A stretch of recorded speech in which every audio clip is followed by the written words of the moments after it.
China, the Middle Kingdom, is a civilization which stretches back for more than 3,500 years.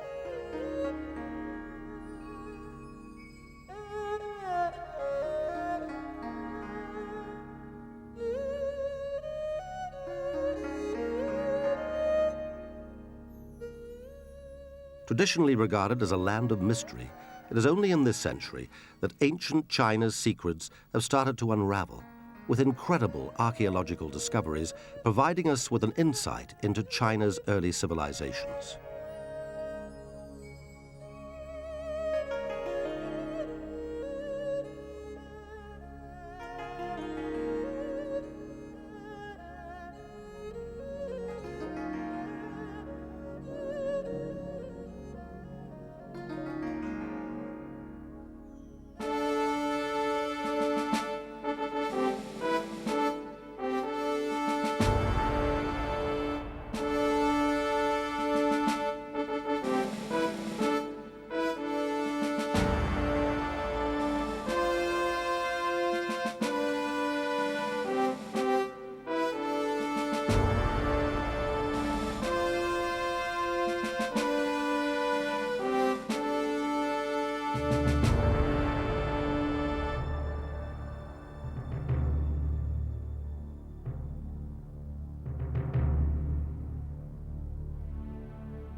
You could be forgiven for thinking that this is Shanghai or Beijing.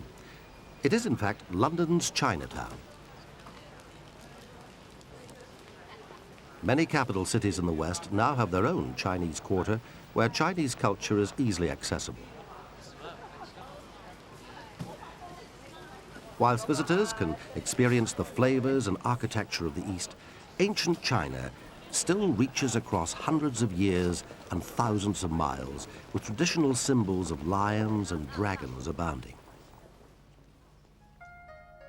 The reality of ancient China is, however, a far cry from this bright, glossy Western interpretation.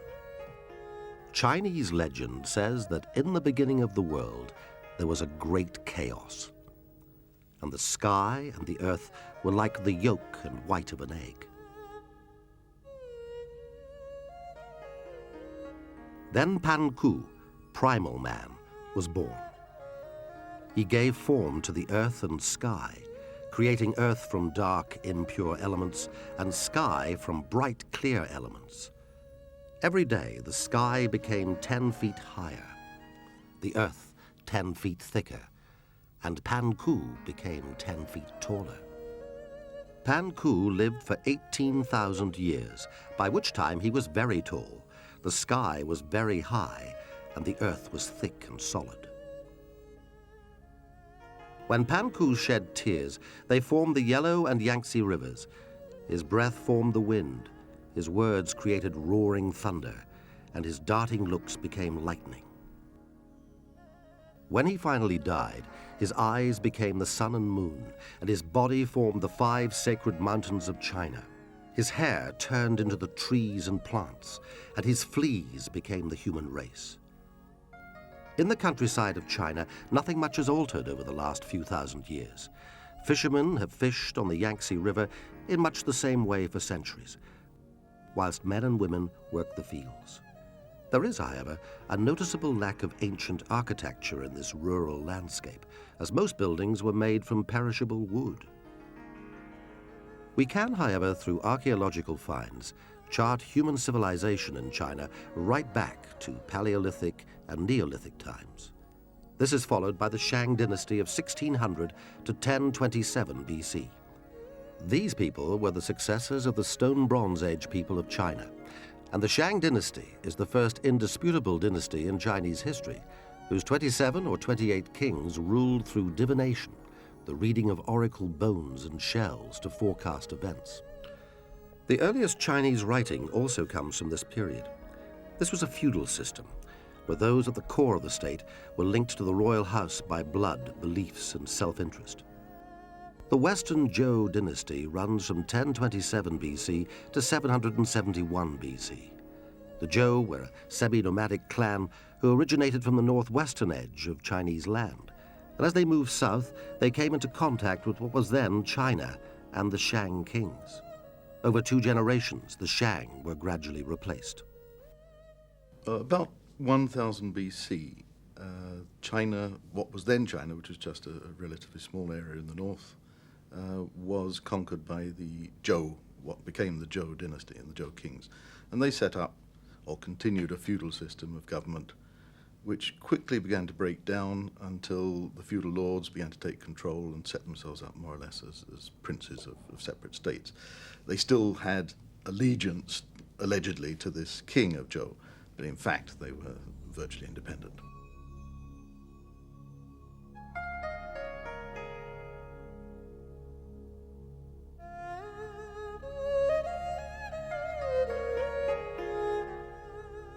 Confucius was an arch-feudalist, and he, of course, came from the ruling class, so naturally wanted to perpetuate it. And his teachings, which became king, as it were, for right until this century, Confucius' teachings came out of that. But he wasn't alone. There were other schools of philosophy which advocated other ways of running China, one of which was not feudal. And in around 256 BC, along came a man who we know as the first emperor of China. He was head of a small state, the state of Qin. And he was very much influenced by a quite different philosophy, the legalist philosophy, which said, government should be by merit, the people were rotten and therefore needed to be governed by a series of very harsh measures. He called it rewards and punishments, but there weren't many rewards. He was hot on the punishments. And he actually became extremely successful in organizing his society. It was a terrifying society, but it worked. And ultimately it worked in that he was able to model his army on the same principles. His army became more efficient, and the long and the short of it was that in 221 BC he's able to conquer all the other states of China and set himself up as top guy and called himself the first emperor of China.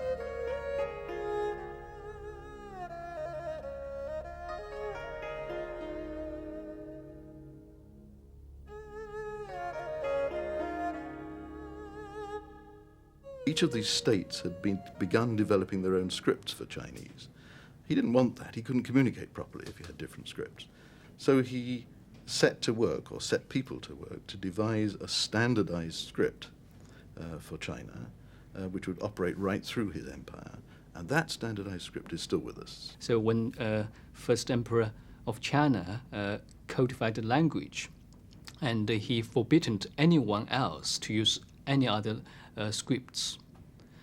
And today, through archaeology, we discovered all kind of evidence showing that writing or writings before the codification by the first emperor of China was a great in a great diversity, and you can see all kind of like a bird script and script kind of written like a little bird or a little snake, and you can see some new elements being added to the writing, which probably represent some kind of local dialect. And all these things disappeared after the codification, and you can see Chinese writing kind of being brought into the mainstream, and or we see the official writing become something sacred. Nobody can change it. It's a little difficult for people used to English and European languages to conceive, but Chinese script is not dependent upon the sounds of words. It's rather like our number system. The number 8 can be pronounced 8 if you speak English, wheat if you're French, acht if you're German, whatever, but the symbol is the same for all of you. And that's what Chinese characters are like. All Chinese characters are, as it were, numbers. They're symbols for ideas. They're not connected to the sound of the word when you say it. And so, although through his empire people spoke different languages, they all wrote the same, and so he had unity, and he had a means of communicating right across his empire. The first emperor, whose full title was Xing Shi Huangti, made himself emperor in 221 BC. Before taking over the other states of China, he was King Shen of Xin in the northwest of China. He ascended the throne in 246 BC at the tender age of 13, but things had gone far from smoothly at first. The man who actually had control of Xing was Sheng's regent, a minister called Lu Puwei. In 238 BC, Sheng's own mother was suspected of being involved in a plot against the young king. Sheng crushed the rebels, banished Lu Puwei, and was forced to place his own mother under house arrest. Unable to trust his own mother, King Sheng became mistrustful of anyone. It is perhaps these events that led to his strict rules. Sheng is described by one of his officials as a man with a high-bridged nose, long, narrow eyes, the breast of a bird of prey and the voice of a jackal, of an ungrateful disposition and the mind of a tiger or wolf. Usually he behaved decently to his men, but in the intoxication of success, he only made them his victims. This paints a fairly ruthless picture of the man who became first emperor. Experience the past like never before with History Hit's award-winning original documentaries and ad-free podcasts with our expert historians like Dan Snow, Susanna Lipscomb, Lucy Worsley, Mary Beard, Tristan Hughes, and myself, Matt Lewis. Sign up for an exclusive discount using the link in the description and embark on your historical journey from the wonders of ancient Egypt and the life of Anne Boleyn to the rise of Napoleon Bonaparte and the discovery of Shackleton's endurance. Get history wherever, whenever, exclusively on History Hit. He steadily prepared the Qing state for a great destiny, to reunite all of China's lands under one emperor, himself. All Qing men had to dedicate their lives to military service, and systems of rank amongst nobles were removed. Power came from only one source, the king. He abolished the feudal system totally. That is to say, he abolished hereditary class, and China became a society where you were promoted according to merit and according to ability. In order to run this state efficiently, he set about strong centralization measures, and that meant good communications for a start. So he devised a road system, and the roads radiated out from his capital at Xianyang, and his roads went straight, rather like Roman roads, out in star fashion to the furthest boundaries of his empire. He set about the defense of this new state that he'd produced. And one of the most important ways of doing that was to defend it against attack from outside. All China's enemies, once you've got a concept that you can call China, all Chinese enemies came from the north. And he built the Great Wall of China to keep those enemies out. The Great Wall is still one of the 7 wonders of the world and remains an astounding achievement in terms of its size, stretching over 3,000 miles long from East China to the Gobi Desert and rising up to a height of 25 feet. Watchtowers were built on rocky heights, and garrisons were erected by riverbanks to accommodate men to staff the wall. Now, bits of that wall had been there before. They'd been built by these various states as they were fighting each other to keep the other states out. But he joined the whole lot up about 1,400 miles from the sea in the east right across into the desert into the west, and built this Great Wall of China. That helped to keep China safe from attack from the north, and meant he could then think about pacifying what was inside. A famous Chinese folk tale, which is over 1,000 years old, tells of a Lady Mengqiang who, on hearing that her husband had died working on the wall, traveled 10,000 miles to find his bones for a proper burial. When she arrived at the wall, she spent days searching for his body, but to no avail. So she lay down by the wall and wept for days. The wall was so moved by her grief that part of it collapsed, revealing her husband's remains. We tend to see the first emperor, that is, we in the West, looking in from outside, tend to see him as a very important, dramatically clever, able ruler. The building of that Great Wall, as far as the Chinese people are concerned, even in the 20th century, was a horrific event. We look upon it as a major triumph of mankind. It's the only man-made thing you can see from the moon. It's built across quite inhospitable terrain. The cost of building it in terms of money was great, but in terms of human life was awful. Many, many died. And the Chinese have inherited from this a kind of belief that people buried under walls makes them strong. Now, whether that belief existed before the time of the first emperor is not known. It certainly exists now. Even in the 20th century, rumors still come up of people being surreptitiously buried under constructions in order to make that construction strong. In 1921, in Hong Kong, when they conducted a census, they found they had no returns on male children under the age of 3. And it was because, at the same time, a rumor was going around Hong Kong that they were going to build a bridge across the harbour, resting on 99 piers, and under each pier was going to be buried a boy baby. And so no one declared boy children at all, and the census was totally messed up by this. And it's the kind of belief which is likely to emerge all the time in Chinese society, and one meets it again and again. And it's said to start from the Great Wall. Whatever, many people died building that Great Wall, and it remains for the Chinese a symbol of cruelty and oppression and of this tyrannical ruler. He standardized everything. All the weights and measures were standardized before each state had had its own, and even bits of states had had their own. He said, no, there will be one standard measure for everything, including, and this is the example that's very often quoted, including the length of axles of carts. That actually wasn't so silly. He had this wonderful road system, but it wasn't a paved road system. It was a mud road system.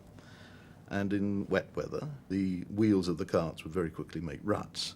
And unless you all have the same length axle, one end of the cart is going to be tilted too much, and if you're unlucky, you're going to have a road accident, and you're going to block your communication system. So he more or less invented the tramway by having these same length axles. He invented standardization of coinage, whereas everyone else had their own coinage before that. He tried to make everything absolutely conform according to what he wanted.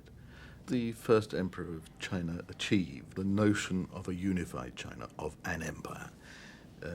It was able to encompass Chinese people who, because they lived over a very wide physical area, developed local customs, local manners of speech, even slightly different local political systems, but there were, that is at the local level, but the notion that China was a whole, was a unity, and that there should be a unified central government was with China forever from then on. Despite his success in unifying China, the first emperor's weakness was his fear of death. There were at least 3 assassination attempts on his life, besides which he had set himself up as the most important man in Chinese history, and only immortality would be a suitable follow-up to his reign on earth. So his preparations for death were as lavish as his palaces and great wall. He died in 210 BC whilst on a tour of the eastern provinces, traveling along the Yangtze River and the coast of the Yellow Sea. He had had a dream about fighting a sea god, and was advised that if he wished to become an immortal, he must kill a giant fish with a crossbow. At Chifu, he killed what was most likely a whale, but the bitter irony was that he died a month later. His Grand Counselor, Li Su, and another advisor, afraid of losing their own lives, covered up his death, having his coffin carried around in a covered litter. This gave the men time to forge the emperor's will, leaving his empire to his second son. News of the emperor's death was released after their return to the capital Xianyang. He was eventually buried at Mount Li, the place where he had constructed an incredible tomb. The first emperor of China, we know him through books in the Shi Ji, the records of great grand historian, and it's written in great detail, its family and its achievement, but also described its burial and the grand scale of his tomb construction is described in the book. Sima Xian was an historian who lived about 100 years on from the first emperor and recorded the Shi, or historical records, which discussed how the tomb was built. As soon as the first emperor became king of Xin, work was begun on his mausoleum at Mount Li. More than 700,000 conscripts from all parts of China labored there. They dug 3 underground streams, they poured molten copper for the outer coffin, and they filled the burial chamber with models of palaces, towers, and official buildings, as well as fine utensils, precious stones, and rarities. The waterways of the empire, the Yellow and Yangtze rivers, were represented by Mercury and were made to flow mechanically.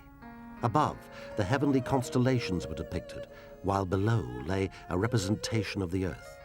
Lamps using whale oil were installed to burn for a long time. The actual tomb, buried deep under a grassy mound, is in the process of being investigated and preserved, so the magnificence of its interior can only be imagined for the time being. Today, the mound is surrounded by fields, but in 210 BC, there would have been a walled inner enclosure with gates on each side, with another walled enclosure around that. These enclosures would have been part of the strict measures taken to protect the tomb from grave robbers, and it is written that inside the tomb there were also automatic crossbows set to fire upon any intruders. The excavated pits of the first emperor's famous terracotta army are 1.5 kilometers to the east of the burial mound. In archaeology, you can see this tomb is still there today, and most amazingly, it's the probably very famous terracotta soldiers, or also called terracotta army of the first emperor of China. It was discovered during the Cultural Revolution. Now it's a museum, and with 3 huge pits full of terracotta figurines in immense size, or even taller. Some of them runs like over 200 centimeters, and so some people say they were kind of early northerners, much stronger than today's Chinese. Estimated around 7,000 terracotta soldiers were buried beside the emperor's tomb. Not just soldiers, also horses and chariots, and the soldiers were originally had bronze weapons, but these bronze weapons mostly were taken by peasants' rebellion or rebels. When they first got in the tomb, the first thing they wanted was weapons, bronze weapons. So the tomb was disturbed, and not long after it's been constructed. However, I mean, it's still intact. I mean, today, if you go to the site, you can see these soldiers and these clay horses. And why did the first emperor bury these soldiers' horses? They were replicas in or by his tomb. It's always a question, fascinating question. To consider this phenomenon or question, we may also have to go back to an earlier period, such as the Shang dynasty. In Shang inscriptions, it's been recorded that human sacrifice was frequently used. The numbers can run 5, 6, dozen, or 100, and sometimes thousands. I don't know exactly whether they actually used 1,000 men, chop the head off and buried in or beside king's tombs. It's not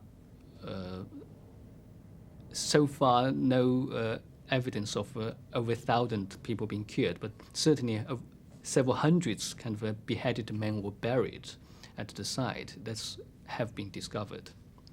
This human sacrifice is very much of Shang dynasty custom, and when the Zhou ruler came, they reduced the use of human sacrifice, and because we all remember Confucius was very much against the barbarian custom of human sacrifice. But rulers or rich people, they are not quite giving up the idea, but since unless very powerful rulers still do sacrifice human beings, most people start to use replicas made in clay or wood, and as you can see through Chinese, early Chinese tombs. So when the first emperor of China, when he started to build his tomb when he was still alive, and he also started to making a terracotta army to guard his tomb. Why did he do so? I mean, who were his enemies? And that's still be debated among scholars, but generally believe that in the east side of China, and he was not completely in control, so still rebels and rebellions against the first emperor of China at that moment. So maybe it was his worry made him to make this huge terracotta army to defend himself in the underworld. Little Chinese art can be definitely dated to the Qin dynasty. It's the subsequent Han dynasty which has proved rich in archaeological and artistic finds. This dynasty was founded only 4 years after the death of the first emperor, following a period of civil war. The Western Han dynasty began in 206 BC to AD 8, and then sandwiched in between is the short Xin dynasty of AD 9 to 23.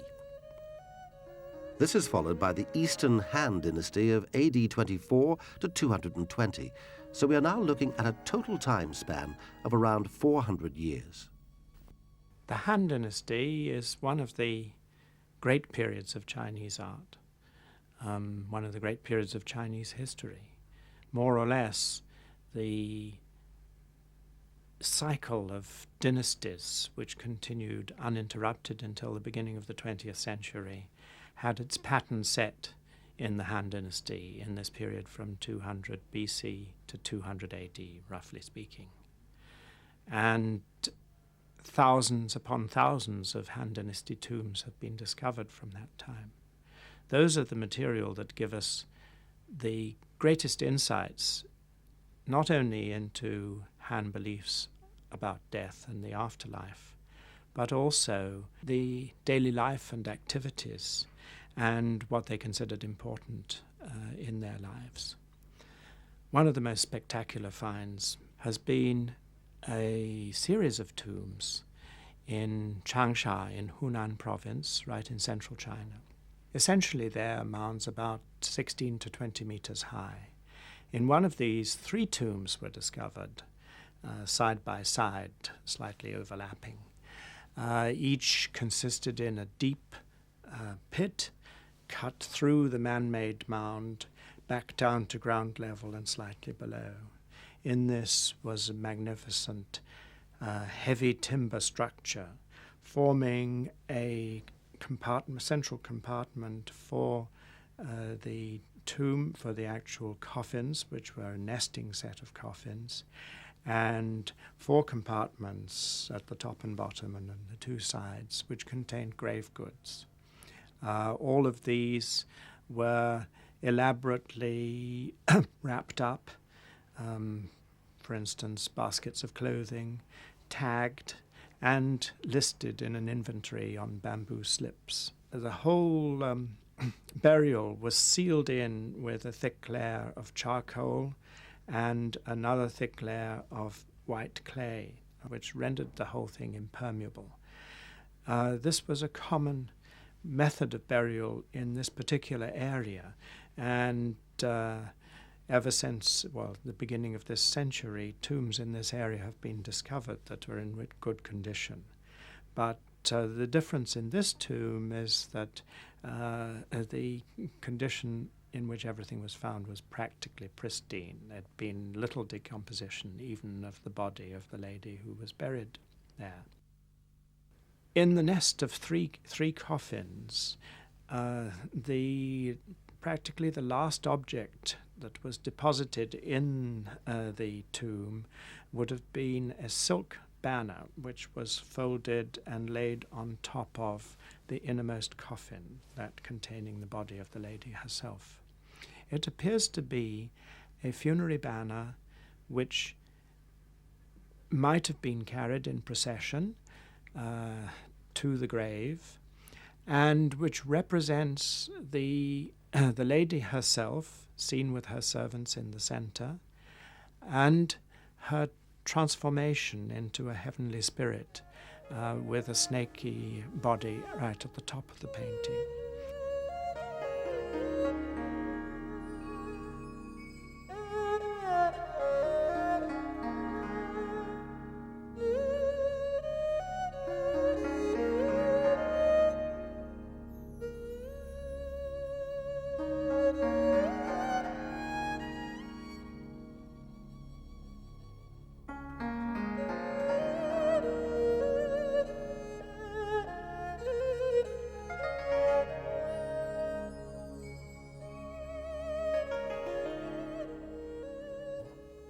Dunhuang is an extraordinary site which links the Han Dynasty to the present day, because originally it was in 111 BC that the warlike emperor, Emperor Wu Di, seeking to consolidate his power, expanded westwards and eastwards. So in 111 BC, Dunhuang, which means great and glorious, something like that, was established as a garrison commandery. But it really began to become famous much later, in the 4th century AD, when a Buddhist monk, his name is Yue-Zun, was said to have carved a cave, probably for solitary meditation, in an amazing 1.5 kilometer long cliff, about 25 kilometers from Dunhuang to the southeast. And following on, during the period of the northern dynasties, that's in the 5th and 6th centuries AD, and then at an increasing tempo in the following centuries, caves were cut at Dunhuang one after another out of the gravel cliff. Because the stone was sort of pebbly gravel, stuck together and quite easy to excavate, but not easy to carve, these caves were all lined inside with a kind of clay plaster mixed with organic material, wild hemp and straw, which you can see very thickly enfolded in the plaster. This plaster has lasted over 1,500 years without showing any signs of cracking or deterioration. And going inside these caves is quite an extraordinary experience, because every surface, and sometimes even the floor, is decorated. The floor with tiles, but the rest clay plaster on the walls, and stucco figures which were built on an armature, wooden armature. And these, while they were at first perhaps intended simply for solitary meditation in the wilderness, according a vital part of Buddhist practice, soon became shrines to the Buddha. There are paradise scenes, there are scenes of daily life, of merchants being held up on the Silk Road by border guards or by bandits. Dunhuang was this important place supported by the Han expansionary empire. It was that expansion of Han which made it possible for the overland route to Western Asia to become a real highway of cross-cultural influences and communication. And many luxuries reached China and left to China through this route. The Buddhist art in the caves of Dunhuang reflects how popular the religion became in the 6th and 7th centuries in China. But it did not displace any of the existing religions already in practice, shaping and evolving around these instead, creating an ethos of balance and harmony. It's very difficult to talk of one religion for China. There really isn't a Chinese religion. What China has practiced is a whole heap of religious elements which have come together to make a kind of religious stew, I suppose. Most people in China, most ordinary people in China, have practiced a whole mix of religions all at once, and they would include Buddhism, which came from India into China about the 1st century AD, sometime not too far from the time of Christ, and very rapidly gained acceptance in China, but became changed in the process. In Chinese Buddhism isn't much like Indian Buddhism. In fact, it's become very much Chinese style. But Buddhism was very acceptable to people. They hadn't at that time got a religion which talked about personal salvation in any kind of sense. You were merely a cipher in a family before that, and then there was fate which kind of sat over you. But there wasn't any way in which you could work in this life to get a better life afterwards. And Buddhism must have been like real jam on your bread when it first came into China, because suddenly the Chinese people could see that there was value to the suffering that they certainly experienced, that they could get something out of that. Taoism, that's T-A-O, Tao, usually spelled, but Taoism was a native Chinese philosophy, which was one of those philosophies which was current at the time of Confucius and the legalists. And Taoism is very dear to Chinese hearts. It's a kind of naturalist philosophy, basically saying that nature doesn't really take any actions at all. Nature just is. And man, if he really wants to be happy, and must somehow conform with nature, and that means he mustn't do anything either. It's a kind of hippie philosophy in some ways. You didn't have to ask where your money was coming from, somehow it would appear. But it certainly appealed to the Chinese very much, and this notion that you could be one with nature, and that the best you could hope for is to become one with nature, was what Taoism came from. Trying to get like nature led them down some very odd paths, because nature, people could see, went on forever. It was eternal. And therefore, the notion that man should be eternal started to occur to people. And they started looking for the elixir of life. They started looking for ways to make themselves immortal. And they took some very strange paths to that, including looking for the philosopher's stone and all these things. But it became very obvious that whatever they did, whatever techniques they cooked up, whatever medicines they tried to invent for themselves, or whatever fasting techniques, or whatever they went in for, they died. And round about the time that Buddhism came to China, that is not too long after the time of Christ, Taoism had, of its own accord, merged into an area where it began to separate body and soul, and became a religion. Because the body can't go on forever, that was obvious, you died. But perhaps there's a soul which can. So Taoism became a religion too. They also believed in ancestor worship. And ancestor worship, in the Chinese form of it, consists of worshipping your father and your grandfather and your great-grandfather and so on, in the male line, backwards, as gods.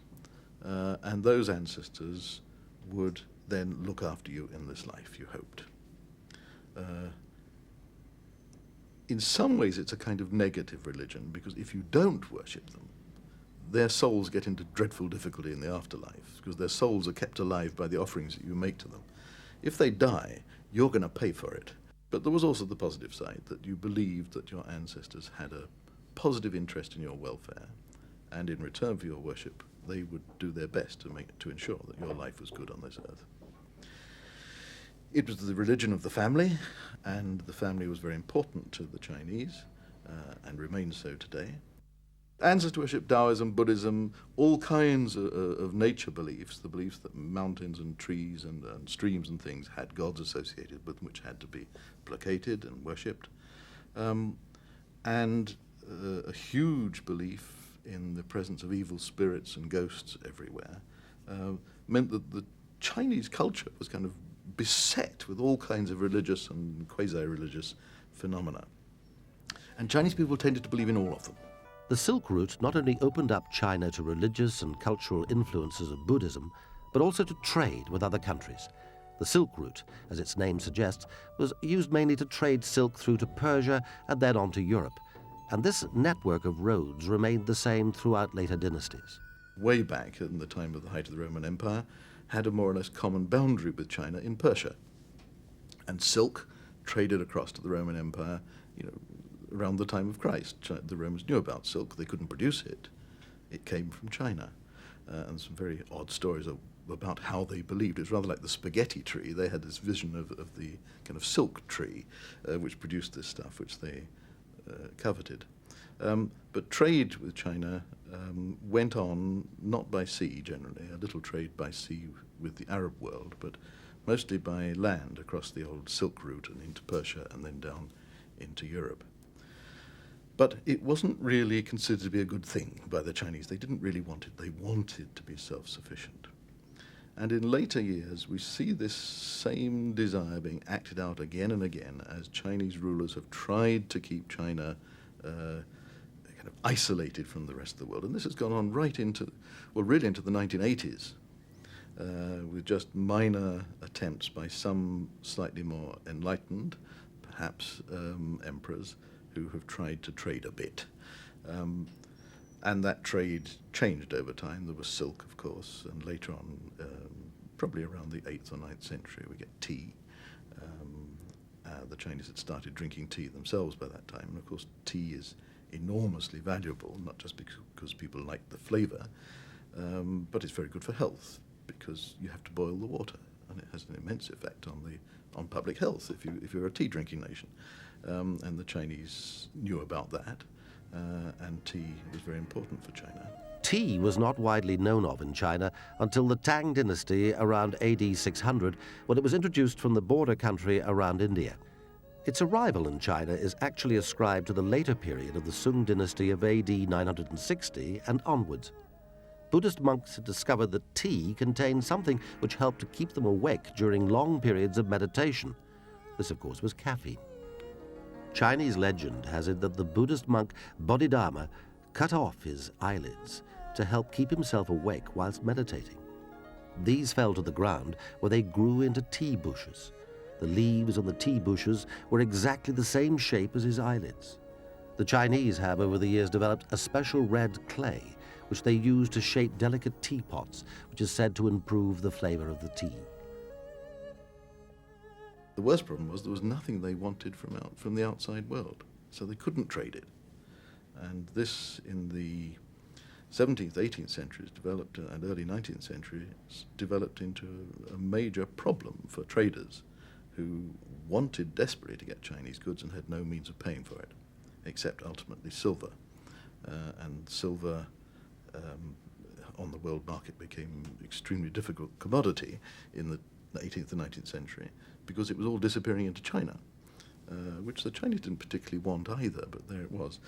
Ultimately, opium was found as a payment instead, and that's a very different story and brings us into a much more recent era, which one could say ends in 1997 with the handing back of Hong Kong to China, Hong Kong having been founded, one could say, on the basis of the opium trade. China's history, which stretches so far back over thousands of years, still has a resounding influence on the way China looks today. Every part of Chinese life is infused with ancient traditions, and the Chinese pride in their culture has ensured that history and legends are kept alive. One of the most well-known and colorful examples of this is the Beijing opera, which takes its roots from Chinese drama, a traditional form of entertainment with a continuous history stretching back over 900 years. The first recorded play took place in the early Sung period, around 960 AD, and combined together a number of art forms which had already existed for over 1,000 years. Chinese plays are called operas because music is such an important element, yet they bear little resemblance to Western opera. The Beijing opera was formed in the early 19th century when the Emperor Qianlong ordered opera groups from all over China to Beijing to perform on his 80th birthday. Inevitably, some groups remained in the city and formed a new troupe, and in turn a new form of opera containing music, dance, mime, and acrobatics. The audience will already be familiar with the tales enacted, which are based on historical events and folklore, and the characters are two-dimensional in that they are symbols for the virtues and vices which affect us in everyday life. There are four main character types, which are identified by traditional makeup and costume: the male role, or sheng; the female role, or tang; the painted face, or xing; and the clown, or shu. The Chinese attitude of balance and harmony is reflected everywhere, even in architecture, with houses arranged around courtyards. The space between the sides of the courtyard is as important as the inside of the building, the emphasis being on the contradiction of inside and outside. The orientation of the courtyard construction lies on a north to south axis, with the head of the family living in the superior northern section. Dwellings arranged in such a pattern go back to the earliest days of Chinese history, even in rural areas. But perhaps the finest example is the Imperial Palace, situated in Beijing's Tiananmen Square, or the Square of Heavenly Peace. The Forbidden City is contained from the rest of the city by walls, and inside there's a vast open courtyard overlooked by the Hall of Supreme Harmony, which contains the dragon throne of the emperor. The inner courtyard is marked by a pair of golden lions at the gate of heavenly purity, and it is inside this inner area that the imperial powers lived. Beijing abounds with traditional examples of Chinese architecture. The general ethic is that buildings should blend in with nature or the surrounding buildings. The Chinese view of the cosmos is that heaven is round and the earth square. Hence, man's dwellings are square, whereas sacred buildings where emperors communicated with the heavens, such as the Hall of Prayer for Good Harvests, are round. This beautiful example of Chinese wooden building was built without the use of a single nail. Even Chinese gardens are a feat of careful construction, with the ancient Taoist principle of a delicate balance between man and nature constantly mirrored. The hard yang elements of rock is balanced by the soft yin of water, and an energy called qi can flow freely. This energy flow is also essential for a healthy body. Fragments of ancient drawings show that the Chinese have taken slow gymnastic exercise called Tai Chi for over the last 1,000 years to aid this flow. Chinese cooking continues this theme of balance, with flavors and ingredients carefully combined so as not to disrupt the body's harmony. The Chinese practice of herbal medicine has also evolved on Taoist principles, with the earliest herbal written in the 1st century during the Han Dynasty. Most larger towns and cities have apothecaries' shops, which still sell herbs and traditional medicines. So, China's traditions and historical legacy is inextricably bound into Chinese life today. The archaeological discoveries of this century, such as the first emperor's terracotta warriors, and the remaining ancient structures, such as the Great Wall, have contributed greatly to our understanding of China, the Middle Kingdom. They provide insight into moments in China's ancient and diverse history, but doubtless there are still many secrets to be unearthed in the Dragon Land.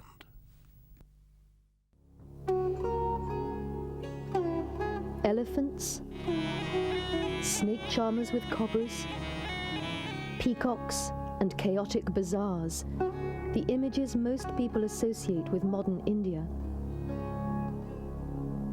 The paradox of India is that all these things exist side by side with the satellite dishes, mobile phones, cars, and computers. Like the charmed cobra, visitors and travelers over the centuries have surrendered to the fascination of India's extraordinary culture, which is as colorfully diverse as it is mystical and even mysterious.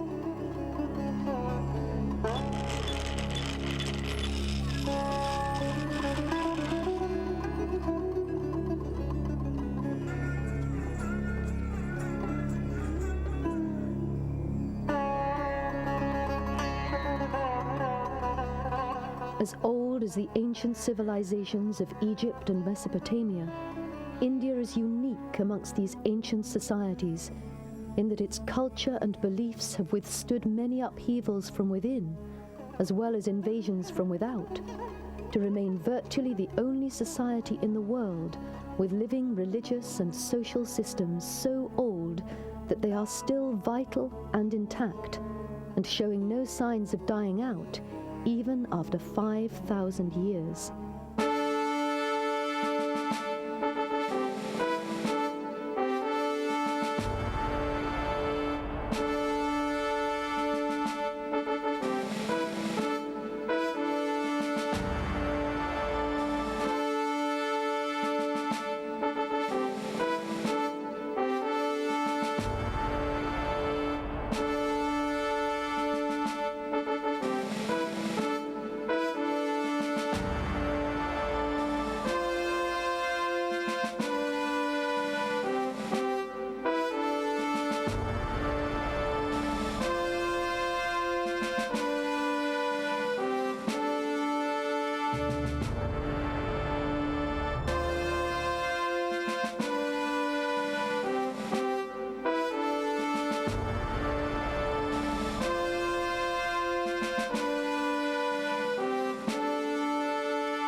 Although early Indian cave paintings from 8000 BC to 3000 BC show people with bows and spears hunting deer, peacocks, and even giraffes and ostrich, the earliest excavated settlements in India are of the pre-Harappan period.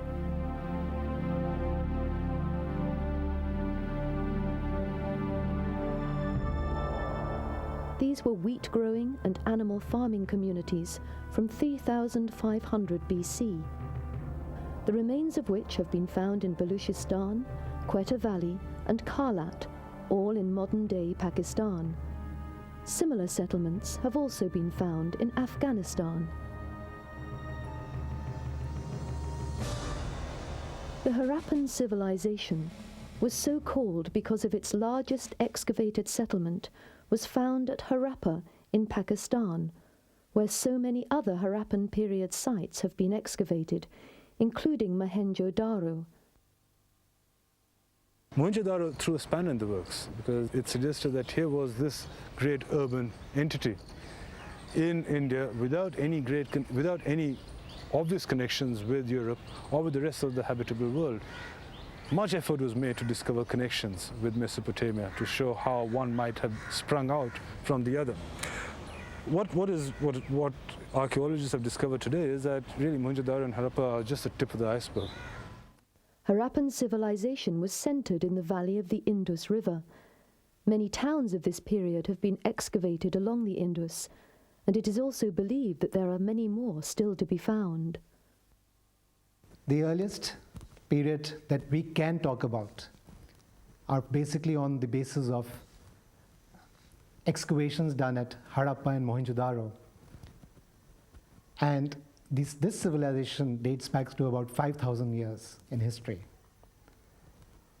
Looking at the planning of the cities, they're extremely modern in concept. They're wide, open roads. There is a perfect drainage system which interconnects throughout the city. The first major urban Indian civilization, Mohenjo-Daro, flourished from 2300 BC until 1500 BC and was discovered accidentally by two British engineers in 1856, who used the ancient archaeological remains of the city as material for the foundation of a railway they were building.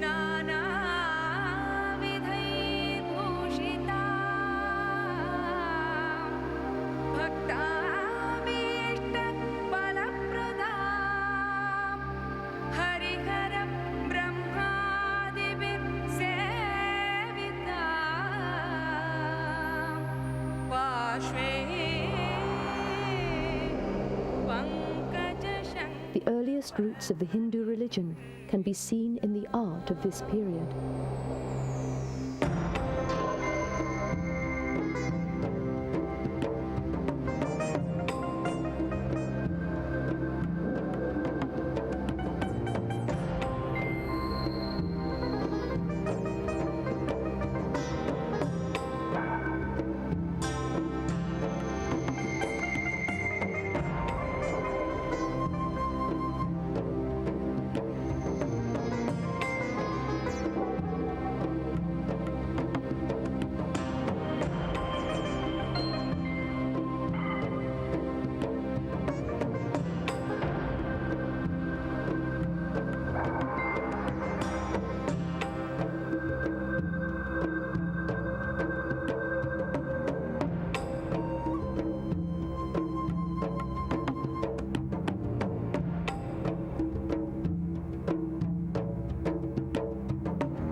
mother goddess worshipped in this society later evolved into the Hindu goddess Kali.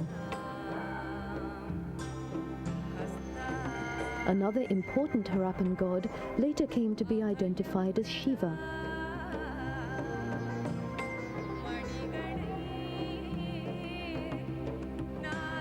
A significant legacy of the Indus Valley civilization is the cultivation of Gossypium arboreum, or cotton plant.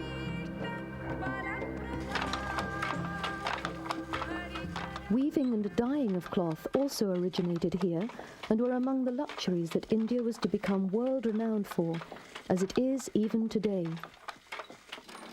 Women of the Indus Valley cities probably wore saris very much like those worn now. The fragments of cloth excavated at Mohenjo-daro show a very highly developed skill in spinning and weaving. And it is clear that this is the type of cloth that was so highly valued in ancient Greece and Rome. There was this enormous gap between the rich and the poor, between the nobility and the peasantry. While the nobles paraded in Mecca velvets and in embroidered caps, the poor wore nothing but coarse cottons. In fact, clothing itself was very sparse. The fortunes of the Harappans changed dramatically with the arrival of the tribes of Arya from Central Asia, who swept into India around 1500 BC. Some calamity of nature, like a sudden change in their environment, forced the Aryans to leave the steppes of Russia, conquering all of the known world at the time. The Aryans also crossed the forbidding Hindu Kush mountains into India and were to change the subcontinent forever. Soon afterwards, the Indus Valley civilization appears to have collapsed rapidly and vanished.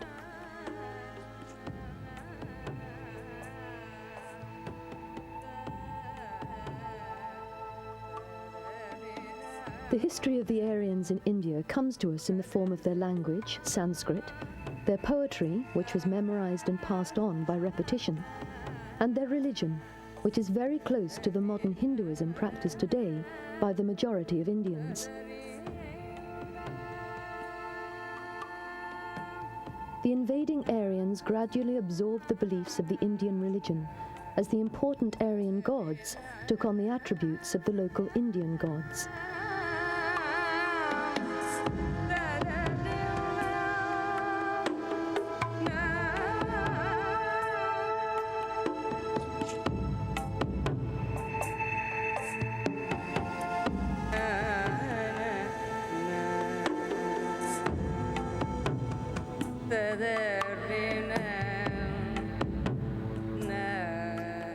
The Aryans added a new god to their pantheon.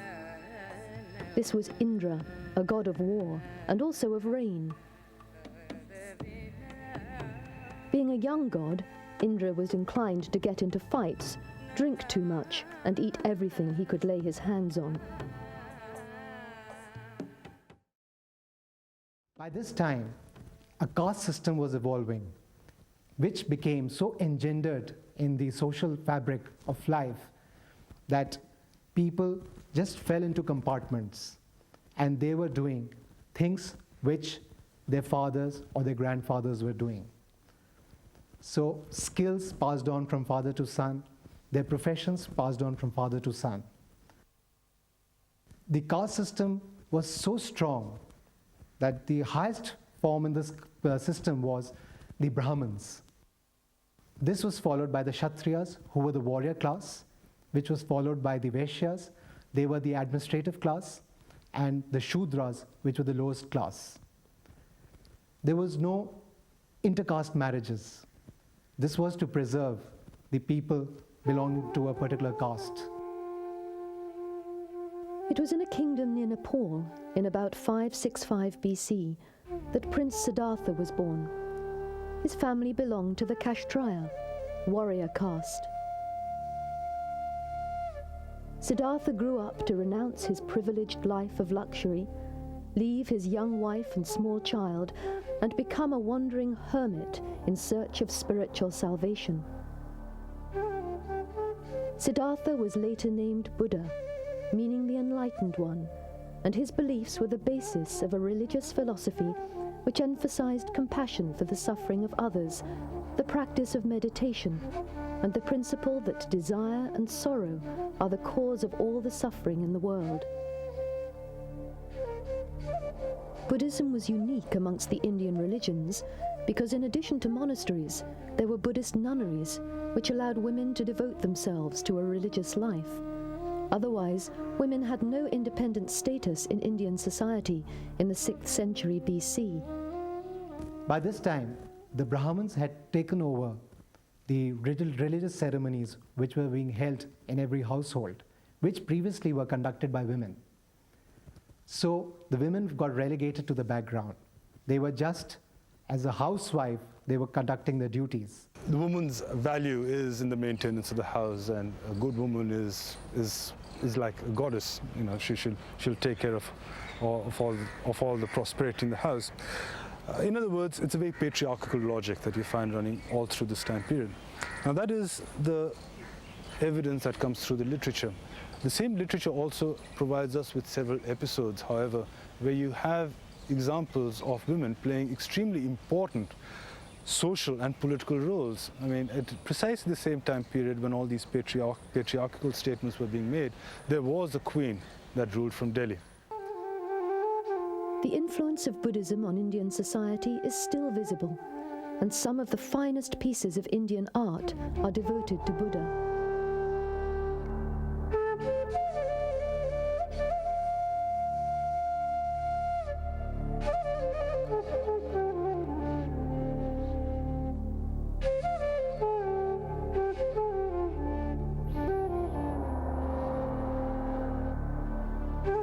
Buddhism spread across all of Asia and has many followers today all over the world. About the time that Buddha began his spiritual quest, the kingdom of Gandhara had come under the rule of the Persians, who Alexander of Macedon had desired to conquer completely. With its reputation as a land of endless riches and fantastic creatures, the conquest of India held a lure for Alexander the Great. When he arrived at Taxila, the capital of Gandhara, Alexander was welcomed by the people of the kingdom without resistance in 326 BC. But his advance to Punjab was met with such relentlessly fierce fighting that although victorious, for the first time his famously disciplined army mutinied and refused to fight. Alexander had no option but to take them home.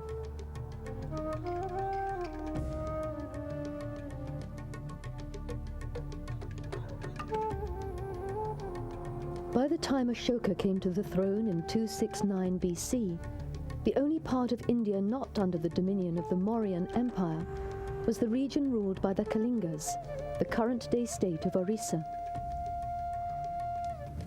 In keeping with the tradition of his forefathers, Ashoka set to the task of acquiring the territory of the Kalinga kingdom.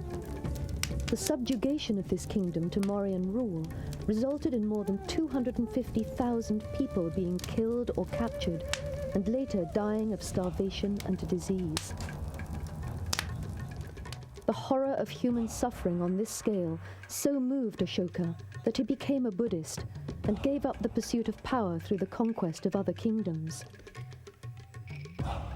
Ashoka immediately embarked on a campaign to announce his decision to rule the empire according to the Buddhist principle of Dharma, or righteousness.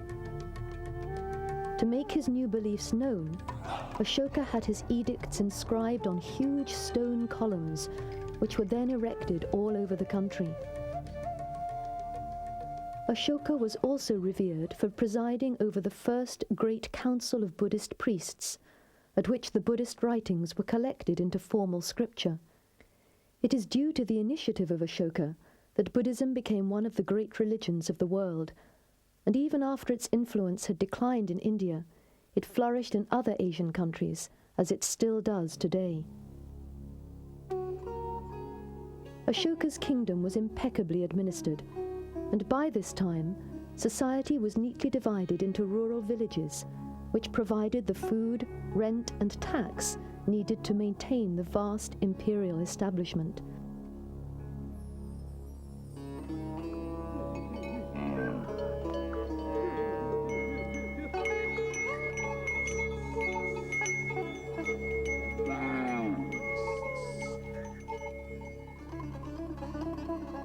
Towns and cities also had well-structured government bureaucracies which managed every aspect of people's lives. To maintain well-balanced communities, the government would offer incentives of land and livestock to craftspeople to go and settle in particular villages where their skills were needed.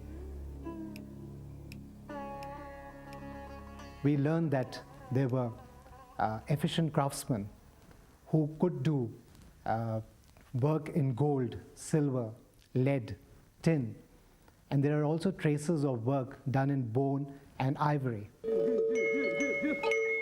Ashoka and his governors realized that while the wealth of the empire came from the multitude of tiny farming communities, every village needed blacksmiths, potters, and tavern keepers.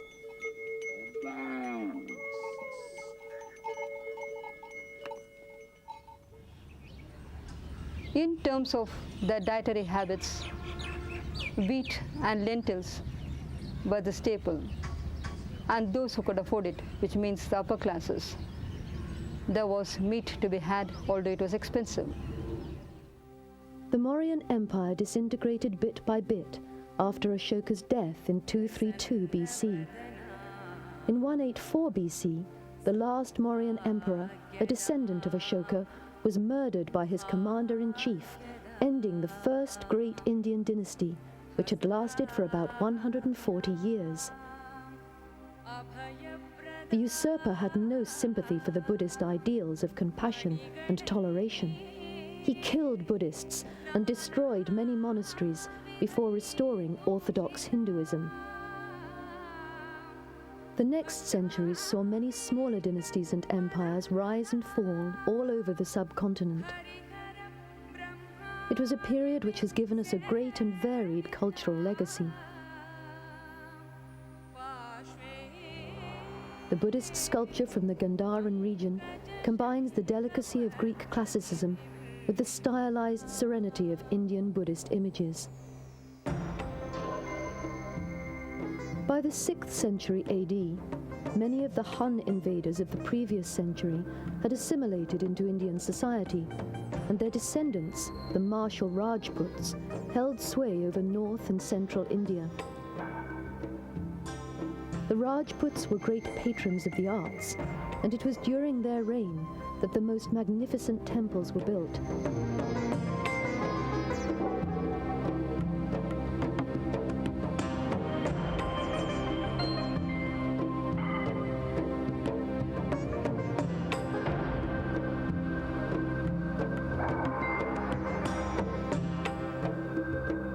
Particularly those at Khajuraho in Madhya Pradesh. This huge complex was built between the 10th and 11th centuries by the Chandela dynasty of central India. The largest and earliest of the Khajuraho temples is the Lakshmana, built around 950 AD. Its base is decorated with battle scenes, while the friezes on the higher levels depict every possible sexual activity. In fact, one of the most famous features of this temple complex, apart from the obvious merits of its engineering and architecture, is the profusion of erotic sculpture which covers almost every surface. The reason for this emphasis on sex remains a mystery, although in the Hindu religion it is one of the believer's religious duties to get married at the appropriate time and be a good spouse. According to the scriptures, for a man this is as soon as he has finished his education, at about 20, and the woman was supposed to be 1/3 of his age. During the marriage ceremony, the groom vows to behave well toward his bride in the 3 traditional aims of Hindu marriage: piety, wealth, and finally, pleasure. It is the religious duty of a good Hindu man to have sex with his wife regularly and to give her pleasure. In addition to war and sex, dance is also featured in the carved images at Khajuraho and other temples.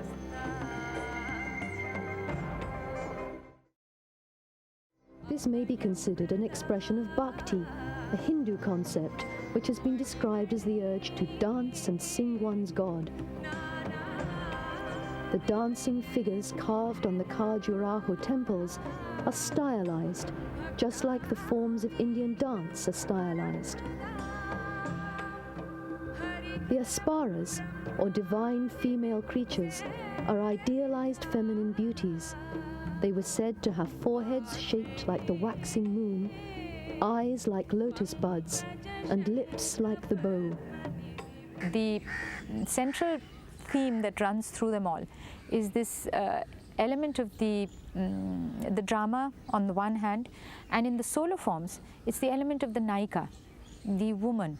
And that woman is not just woman as we know woman. It's the human soul, it's the Jivatma. So it is man-woman.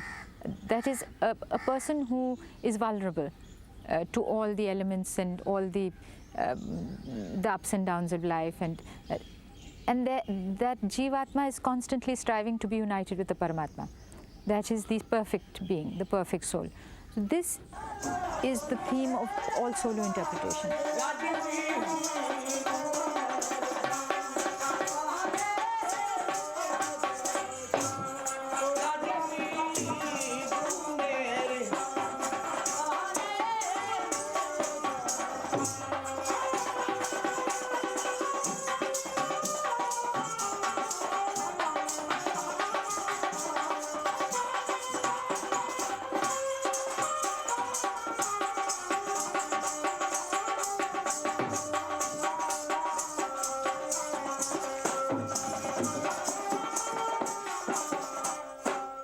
Every village and every state in the country has a particular dance drama form, if that's what you'd like to call it. It was total drama. The actor was not just reciting words and the poetic quality of the drama, but he danced as well, he sang as well, he played an instrument as well. There was a little step in between, just before he killed his opponent, if you like.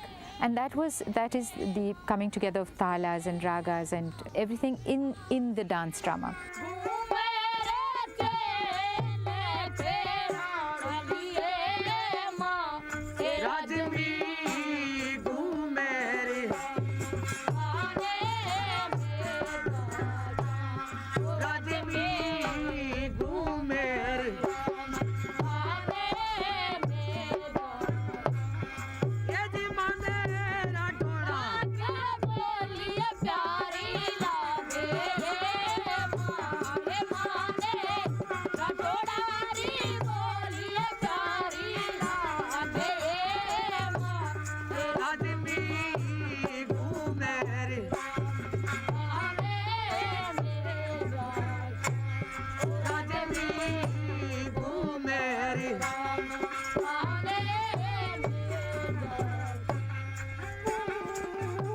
In Arabia, a new religion was taking hold.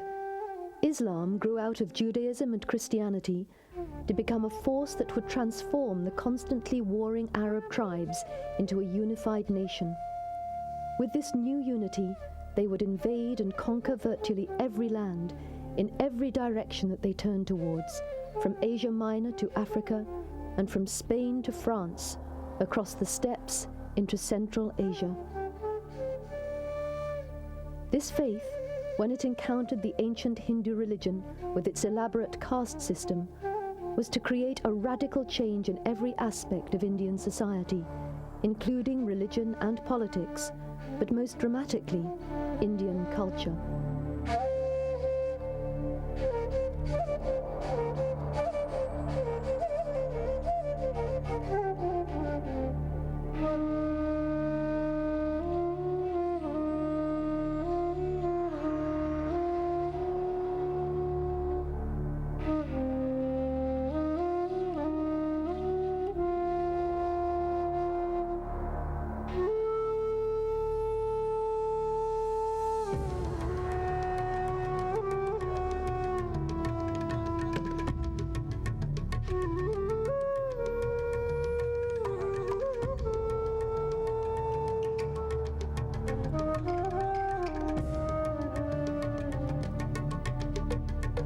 In 1175, Muhammad of Ghur, with his lieutenant Qutb ad-Din, attacked Sind. Muhammad's goal was to build an empire. After taking Sind, he went on to Punjab, where he set his sights on the Rajput kingdoms that were busy fighting each other. Qutb ad-Din was left by Muhammad to control the new territory of Delhi, and for the next 20 years he ensured that one state after another fell to the Turks in a period of terrible bloodshed which saw the demise of Buddhism in India as monks were slaughtered and their monasteries destroyed.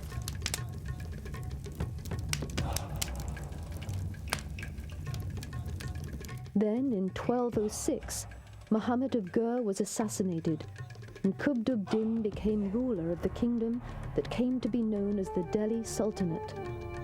To commemorate his triumph, Qutb ad-Din began construction of the Qutb Minar in 1199, a tapering stone tower 260 feet high. The Qutb complex, with its minars, mosques, late Mughal gardens, commemorative columns, buildings which span almost 800 years in time, is today a World Heritage Complex. The Qutb has a central core of random rubble dressed stone, which is locally available in Delhi. So it was probably quarried and brought to this place with the help of elephants, horses, or whatever, and then erected in this manner. So there was a central core around which there was an outer core of random rubble, and the staircase passed on between them. And finally, the Qutb Minar is dressed in fine red sandstone, which was brought over 200 miles from Agra, which is not locally available, and shows the importance of architecture of the Minar itself at that period of time.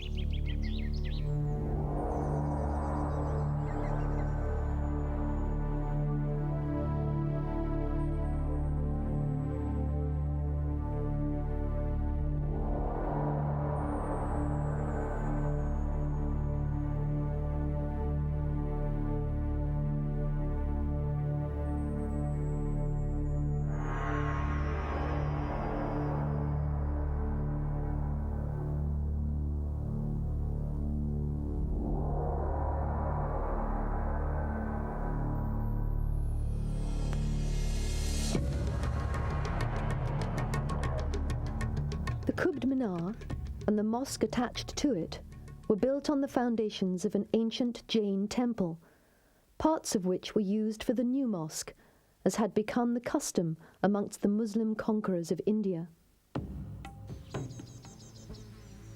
Today we are standing in the middle of this colonnade, the columns of which at some point would have adorned the 27 Hindu temples which stood on this site before the coming of the slave dynasty.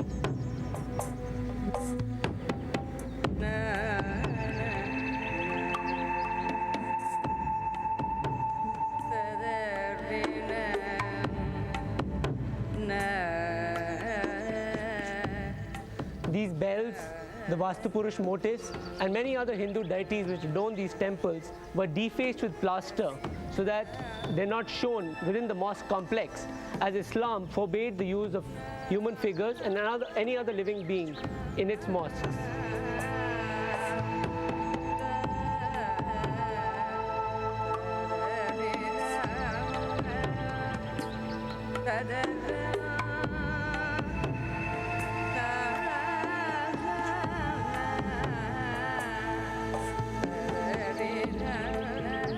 These lofty arches give you the direction of Mecca, the holy city of the Muslims. And this being probably the first mosque in India, was later enlarged by Qutbuddin's successor Iltutmish and the illustrious Khalji king Alauddin Khalji. The stones in the mosque were put together using iron dowels, which over years have contracted and expanded, thereby pushing out the pieces of the stone. This is quite unlike the stones in the Hindu columns, which have been put together using a little plaster. We are today standing at the base of the Quwwatul Islam Mosque, which has been constructed of putting together these highly engraved pieces of Delhi stone, which was engraved by Hindu craftsmen. And you see a lot of these floral, ornamental carvings next to these Quranic inscriptions which come together in a mosque. So this is one of those cases where a Muslim mosque was built by Hindu craftsmen who had over 1,000 years of experience in stone carving.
Here what we have is the presence of a Muslim architect or a Muslim master, perhaps telling the Hindu craftsman, saying, this is what I would like as a statement of my belief. And the Hindu craftsman saying, well, if you would like this as a statement of your belief, this is the manner my hand can craft it for you. So here you have the Qutb Mosque made by Hindus for the Muslims.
In 1320 AD, a new Turkish-Mongol dynasty, the Tuglags, gained control of the Delhi Sultanate, and they moved the capital from Delhi to Tughlabad.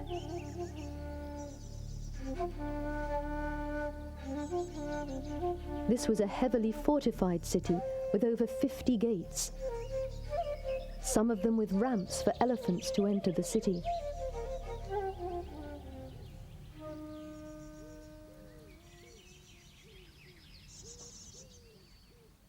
The unique feature of this new capital was the artificial lakes and reservoirs on which the city depended for its survival. I'm sitting at the edge of a water tank known as Jahannam Ka Rasta. Literally translated, the name means way to hell. Since the city of Tughlakabad was built away from the river, water supply had to be thought of early on. At least traces of 9 tanks can be seen within the fort walls, with stored rainwater which was used through the year by the local inhabitants, by the palace people, and the army of the Sultan. Sultan Ghiyasuddin Tughlaq, who was the commander-in-chief in the Khalji army, was worried about the constant raids of the Mongols from the north and suggested to his Sultan to build a city at this point. The Sultan sarcastically remarked that if you become Sultan, you do it. it so happened that he did become Sultan. And the first thing he did was start the construction of this city. The area of the city is almost half a square mile, and the walls cover a perimeter of 6.5 kilometers. Some of them reaching a height of 90 feet and a thickness of almost 20 to 30 feet. The whole city was completed using complete slave labor and completed in a record period of just 4 years.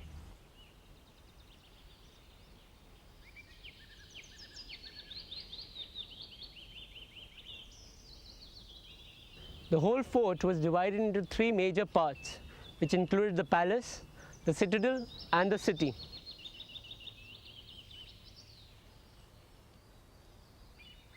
The palace and the citadel were further protected from the city by the use of huge barbicans and gateways.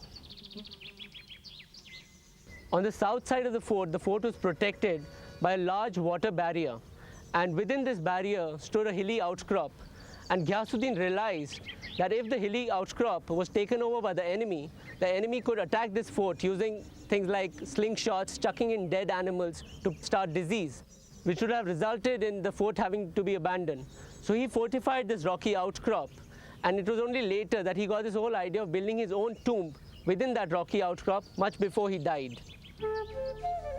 Although it was more like a forbidding fortress than a cosmopolitan capital, a contemporary historian describes it as being so rich that the great palace was built of gold bricks, which when the sun rose shone so dazzlingly. Looking at the ruins of Tughlabad today, the austerity makes it hard to believe that there could have been anything so fantastic at this desolate place.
The Delhi Sultanates eventually collapsed due to infighting amongst various factions, vying for dominance without a single strong leader to unify them.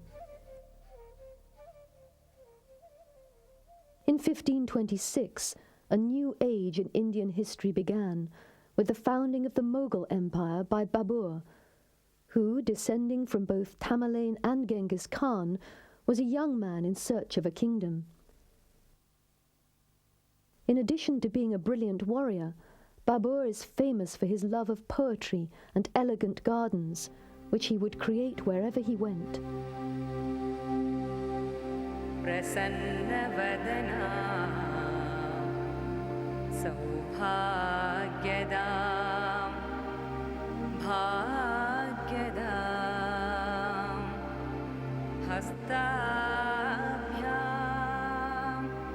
अभयप्रदा मणिगणै नानाविधैर्भूषिता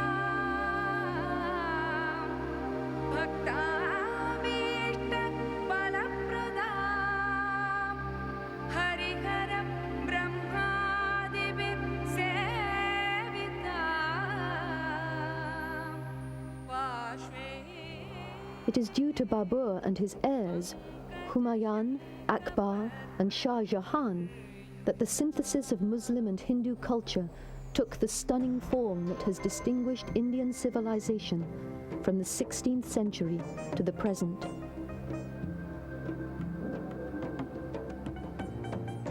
What are the kinds of legacies for the present? You find them all around. I mean, you can look around here and notice some bizarre eclectic architectural styles reflective of our Hindu tradition and our so-called Muslim traditions. But perhaps most of all, I think would be our language, perhaps. Our language, our literature, our dress, our food, our forms of discourse, the way we address each other. These are all, by now such a mixture of things of the past and things of the medieval period that you can't even take the strands out anymore. With its extremely diverse religions, people, culture, and artifacts, India has left a lasting impression all over the world, and it has contributed in its own way to the rest of the world. The finest example of cross-culture can be seen in the city of Delhi itself. The city's foundation was laid by the Hindus. Its ornamentation was done by the Muslims. It was bedecked like a new bride by the British. And today it's a mega metropolis, bustling with so many different facets of its character which have been handed over from times immemorial, which can be seen in some form or the other in its diverse cultures, diverse peoples, and diverse religions. One of the symbols of this country is the Taj Mahal. Built in 1653 by Shah Jahan for his beloved queen. For many, it represents an affinity and appreciation of its peoples, which has been forged over the centuries by invasion and conflicts to create the present modern India.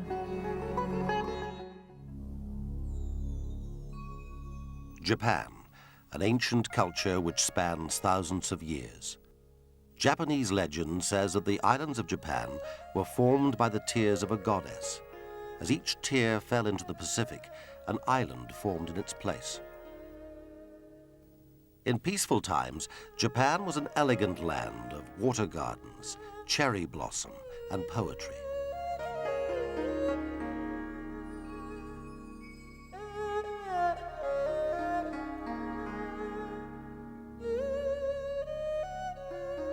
At other times, she was torn apart by the fearsome warriors of the ancient samurai.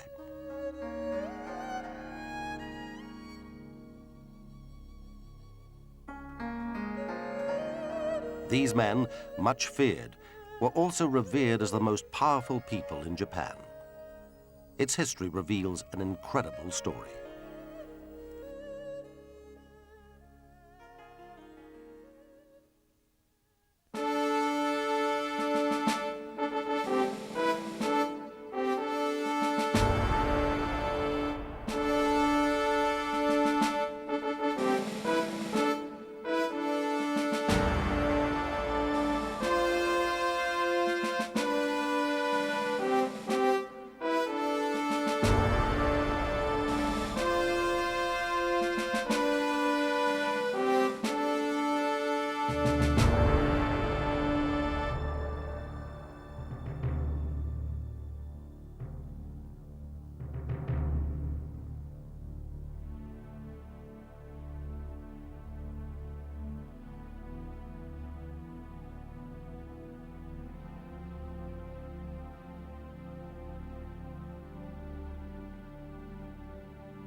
Although archaeological evidence reveals the existence of a Neolithic culture in Japan, the first period of which there's any in-depth knowledge is the Jomon period.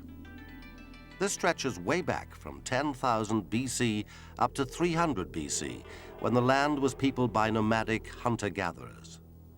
The Yayoi period, which followed, led to a major transformation in Japanese culture, with the development of new tools and water control systems.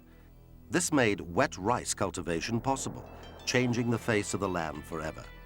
The hunter-gatherers became settled farmers who formed small communities. In turn, distinct political groups began to form. Japan entered a new phase with the tumulus period of 300 AD. A clear break with the Yayoi culture happened as political and social institutions developed rapidly.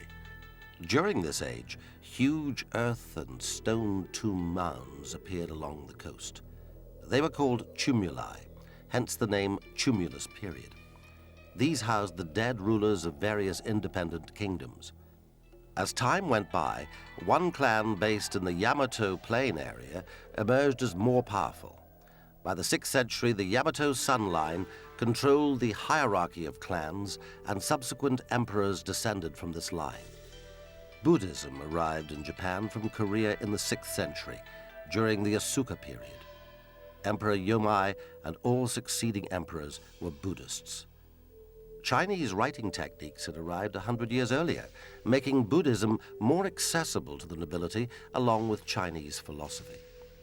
By the end of this period, the Japanese were also starting to adopt the Chinese model for a central government.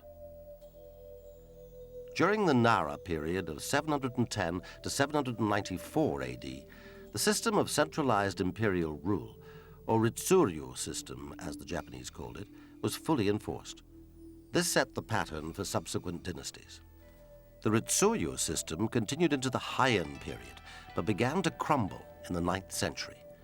Individual lords built up their own military powers, leading to feuding amongst themselves and the loss of the emperor's imperial power.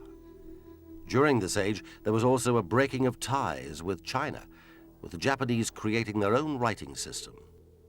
Throughout the Kamakura period of 1185 to 1333, an administrative structure run by a shogun, or commander-in-chief, was set up.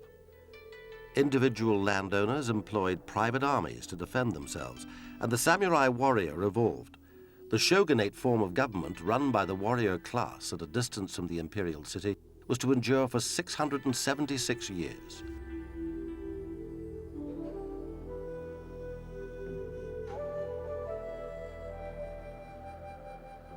The cult of the samurai continued from this period in Japanese history right through to the 20th century. By the outbreak of the Second World War, the Japanese army still lived by the code of the samurai. This fanatical, devout code, combined with the cult of emperor worship, produced an aggressive fighting spirit which conquered huge swathes of the Pacific in early 1942. In less than a year, Japan had gained control of East Asia and the Western Pacific. This occupation was brutal, and the roots of its discipline lay in the cult of the samurai. Eventually, the tide would turn against them, and with that bitter defeat, the last real links to an ancient tradition were finally swept aside.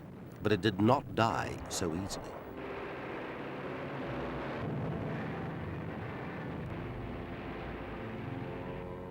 The samurai are a well-known aspect of Japan throughout the world. It's mainly through Kurosawa films initially, and then things like that, Seven Samurai and other Hollywood remakes after that. The word itself comes from the verb samurao, which actually means to serve. So the samurai were initially the policemen, the military for the aristocracy in Japan. The samurai role was initially one of policemen, protecting the property of the wealthy landowners. This role gradually altered as they became private armies serving the lords. Eventually, the sheer number of soldiers precipitated a period of fighting known as the Age of the Civil Wars. Warriors came to have a major role in society when civil war developed, and this was in the 12th, 13th century, when there were wars between the major clans or coalitions of the clans, and obviously the daimyo fighting it out had to place a premium on the warriors.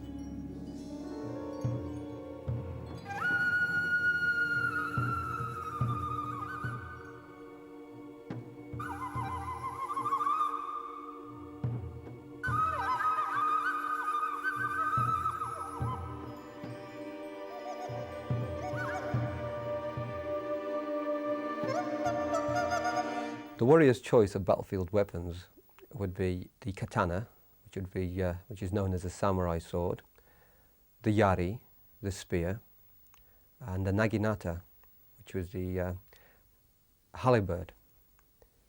Also employed with the samurai on horseback, which would be the ones we use in the kudo, which would be the bow and arrows. All these weapons were related to the samurai and were used in battle. However, should an incident occur where the samurai was disarmed, for example, the sword was broken or took off him in some way, they had to resort to unarmed combat.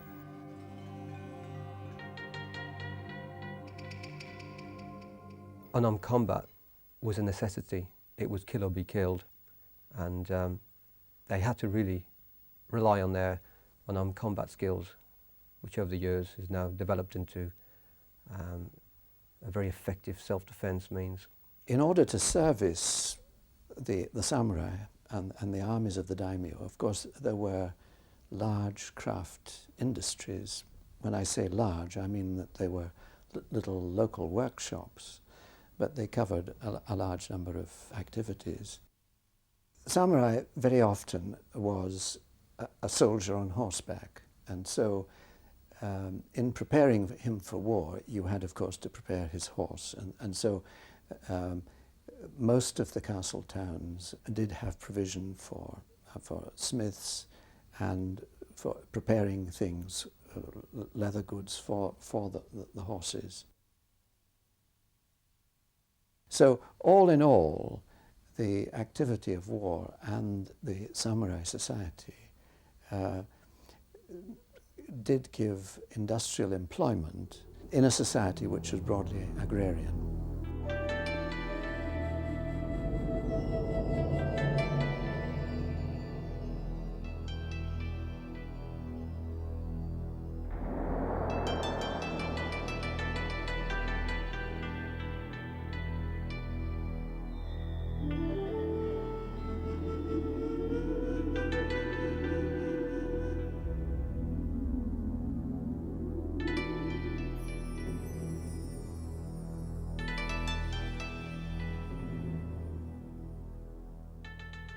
If you think of sword making, here you have very sharp swords made from what we would call medieval times with remarkably primitive equipment. And even experts in the field today I think of them as excellent by world standards.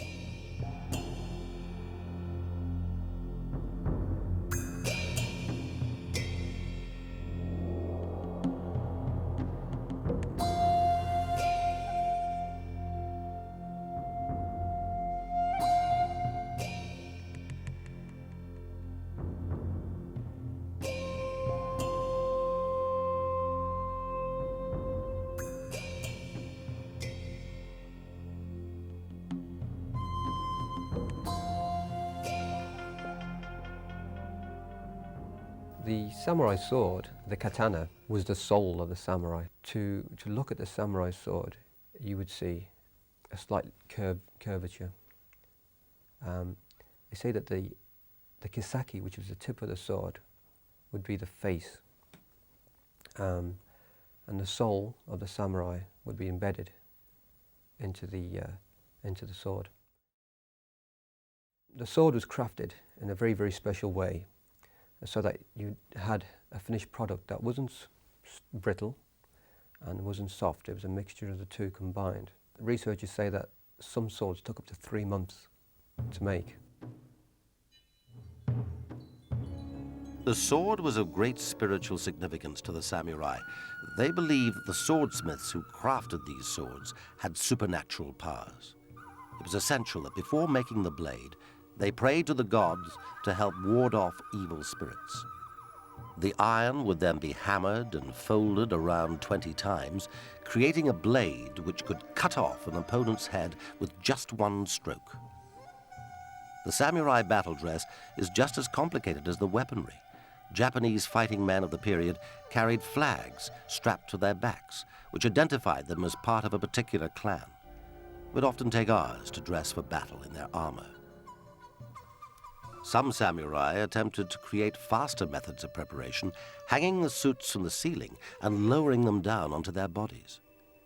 The armor was made from small overlapping iron plates, which were joined by brightly colored cords to form a decorative and protective skin.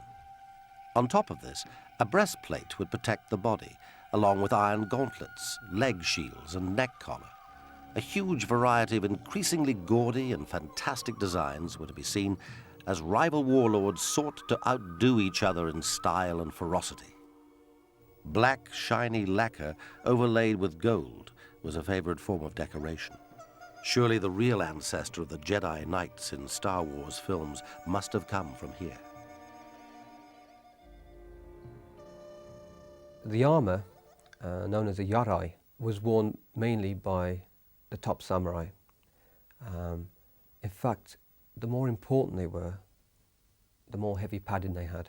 So the hierarchy soldiers, the generals, the commanders, they would have more protection. They would be the first ones that they tried to kill. So if they were shot with arrows, they would use their yarai and all their protection, give them a better chance of surviving an attack with arrows. That's just one example of why the armour was worn. But obviously, it was to give them as maximum protection as possible whilst in the battlefield.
The kabuto, or the samurai helmet, headguard, these would come in various designs.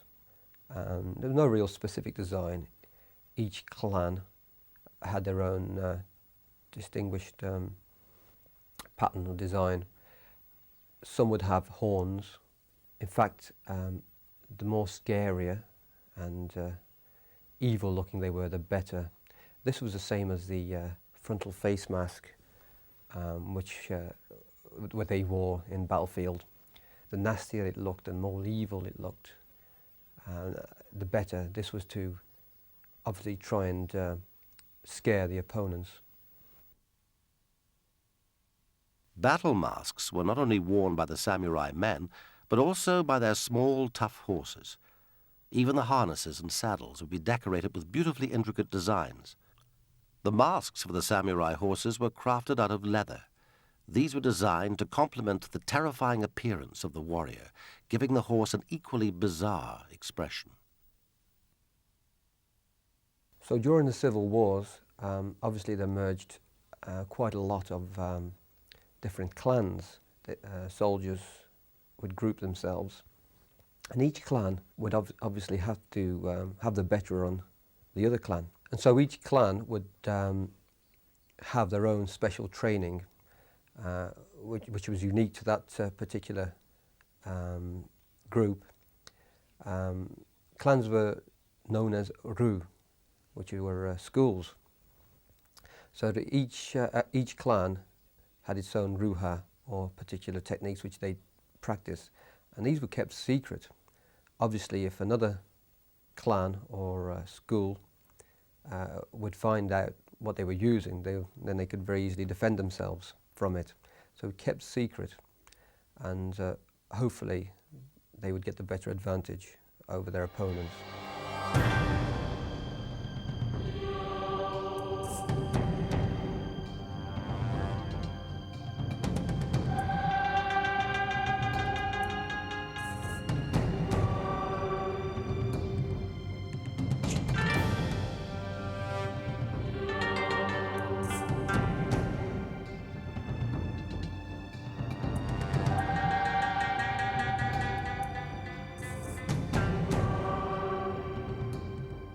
It was argued that the samurai had a right to rule because of virtue, and that meant that one had self-discipline and was not after profit, therefore was into service, was loyal, and also that one was studied and learned and became scholarly in a sense of pure in that way, virtuous in that way. So this was one aspect of the cult.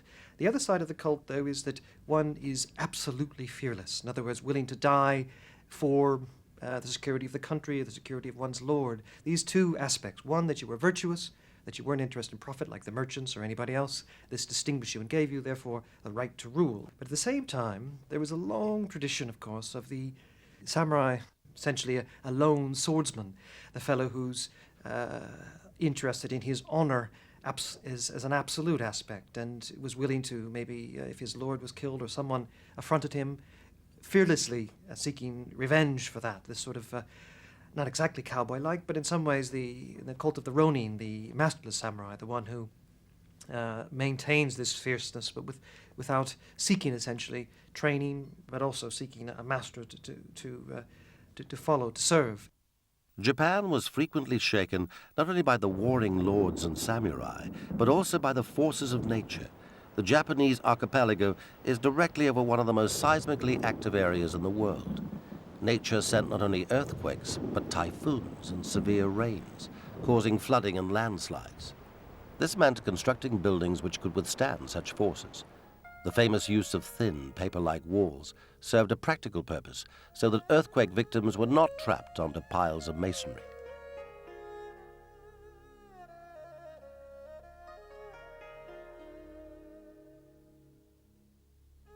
Gradually, it evolved into a more decorative style, using more robust materials. The fact that Japan has the world's oldest and largest wooden buildings suggests that Japan had considerable success in outwitting the elements. Common architectural features can be found throughout the country, despite the great variety of climates. Most constructions basically consist of a box with a large roof, which is sometimes over 1/2 of the total height of the structure. Straight lines dominate Japanese architecture, and curves only tend to appear on roofs and eaves. Chinese architecture and city plans were adopted in the 6th century. Buddhism also arrived in Japan in AD 552, bringing with it a host of architectural and cultural features. Religion in Japan, both in those days and now, is different in concept from what we're used to in Western Europe, in the sense that you do not necessarily believe only in one religion, that the concept of religion is much more flexible. And so most Japanese now and in those days could describe themselves as believing both in Buddhism and in Shinto. Now, the focus for Shinto was the emperor in Kyoto, and he performed various rituals to that end. Buddhism was divided into a number of sects. Some of these sects were evangelical and were missionary sects. Others were much more dormant and you might say, academic and spiritual.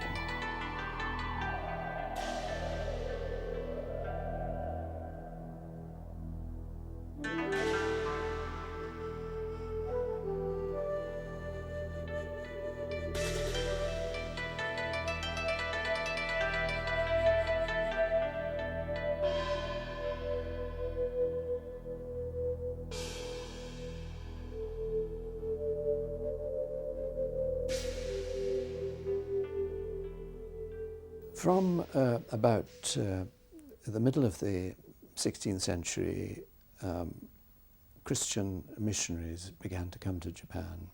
They were initially Jesuits. They brought with them a certain amount of technical know-how from Europe of the day, especially the knowledge of gunpowder, which was totally new to the Japanese at that time. One can understand that in the context of the Civil War which was going on, a knowledge of how to make gunpowder gave all the military leaders a considerable advantage. So there was what you might call a missionary craze at that time, that there was a fascination with the missionaries for the message that they brought, but also for the technology which they brought. But it soon became apparent to the Japanese that the missionaries were themselves divided between the Spanish and the Portuguese, and along later came the Dutch and the English, namely the Catholics on the one side and the Protestants, and the fact that they were bitterly divided. And the Japanese began to realize that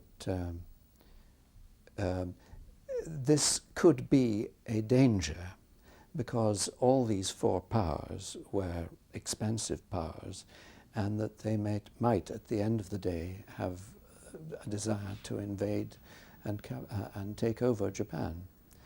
And so from early in the 17th century they began to impose restrictions on the missionaries and their converts, and later on, from the middle of the century, they positively excluded missionaries.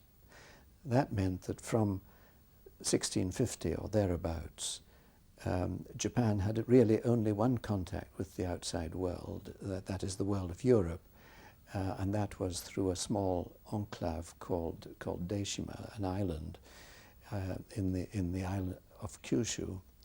And there they allowed a Dutch colony to continue to trade and to teach Japanese things like medicine. And most Japanese ports also had vessels going to China. But the operations at Deishima and also the operations to China were very strictly controlled.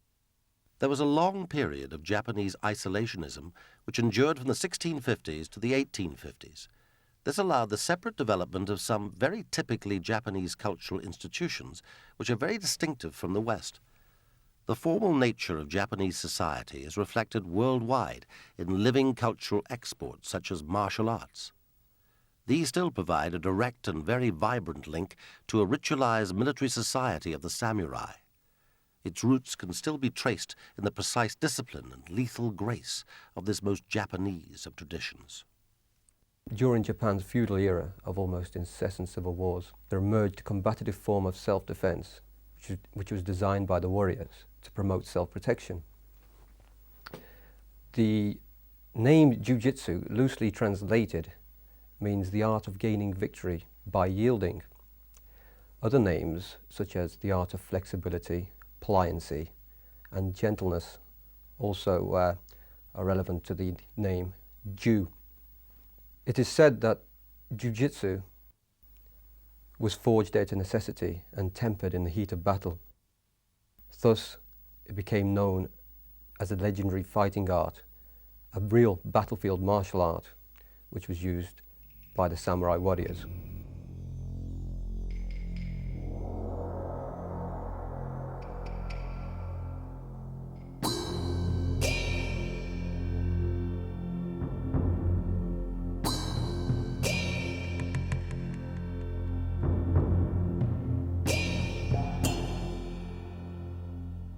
jiu-jitsu was only a small part of the Japanese soldiers or the warrior class exercises and arts which were practiced for the battlefield.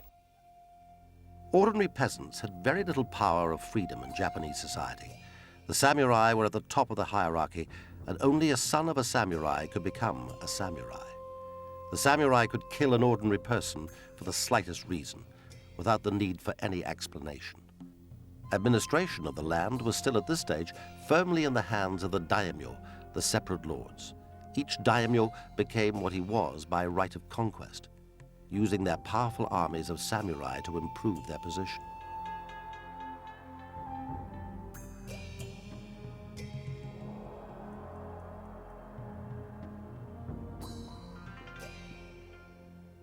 The shape of Japanese history up to around 1600 had taken a similar pattern. A power vacuum was created by the death of the leader Nobunaga in 1598, who only left an infant son to inherit. The political situation was not resolved until 1600. A famous warrior called Tokugawa Ieyasu managed to defeat a coalition of lords from the western area of Japan. This famous battle is known as the Battle of Sekigahara. It made Ieyasu the de facto ruler of the country. He was not simply a regent, but a member of the Minamoto, the shogun family. After consolidating his power, he was faced with the difficult task of creating a viable system of government out of the conflict of a decentralized administration system and his own strong central power.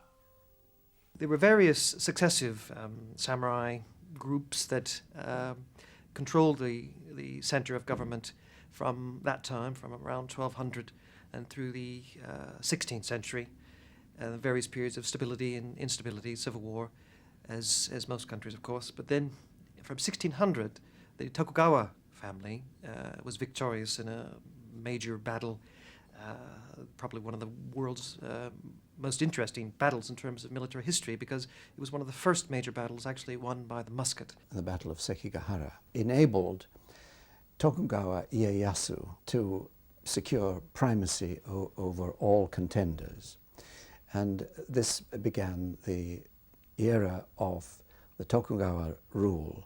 And how he did it was that he created his own family as shogun, which really only means military leader.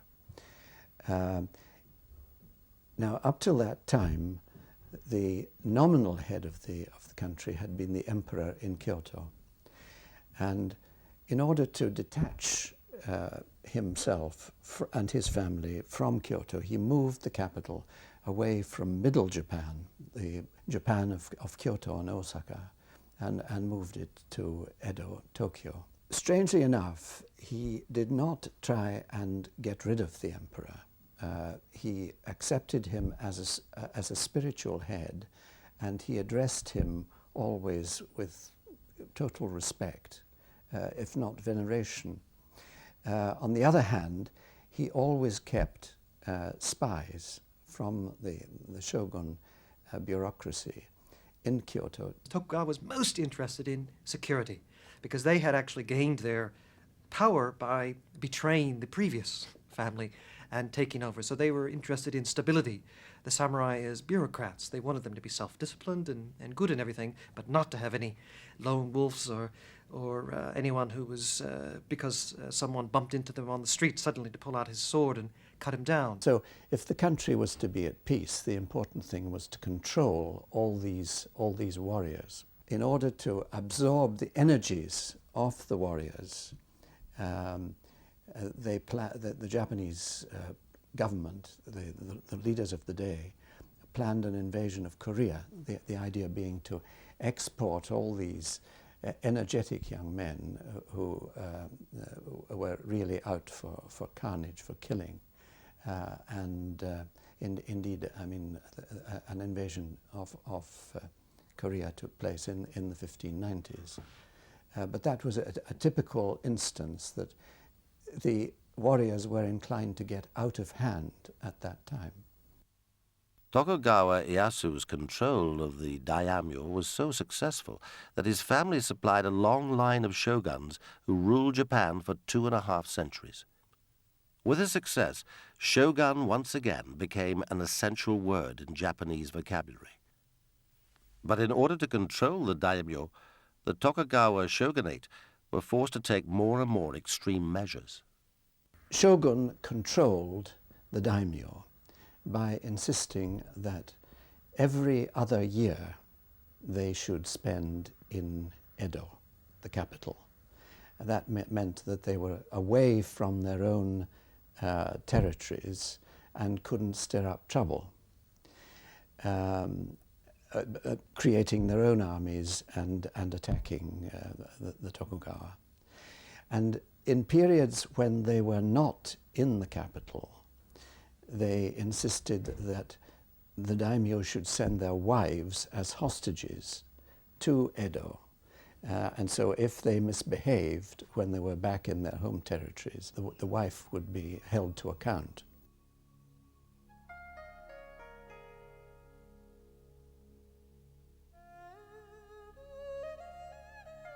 Women were traditionally used by the samurai for the service of political marriages, or seriaku kekkon. These helped to cement clans in different alliances. The political marriage was such a powerful weapon that Tokugawa Ieyasu banned it on his rise to power. Sometimes the woman's own clan would expect her to spy on her husband's family, putting her life at great risk. It was quite acceptable for a husband to take concubines, but his wife was expected to be completely loyal to her lord. If she was found guilty of adultery, it was her husband's duty to kill her. The concubines fared just as badly, being no better than servants. Foot binding, the deliberate breaking of bones, leading to painful deformation of the feet, was one of the indignities suffered by women right up until the turn of this century. Small feet were believed to be more beautiful, but binding masked a more sinister motive, one of actually constricting women's movements. Japanese gardens reflect all the harmonious aspects of society with a sense of ordered, elegant formality. In times of peace, gardens were considered fashionable places for the samurai to relax, deep in contemplation and writing poetry. The gardens included a balance of water, stones, and bridges, and their formal nature still reflects Japanese society today.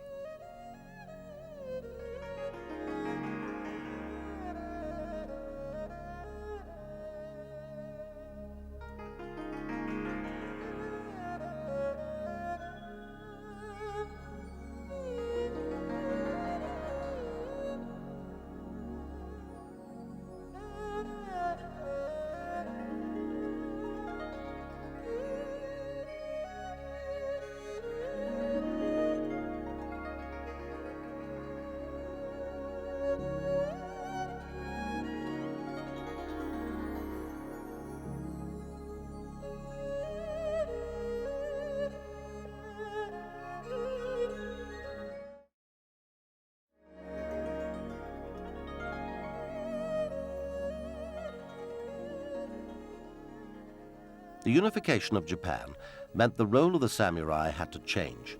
The daimyo were no longer allowed to run large private armies.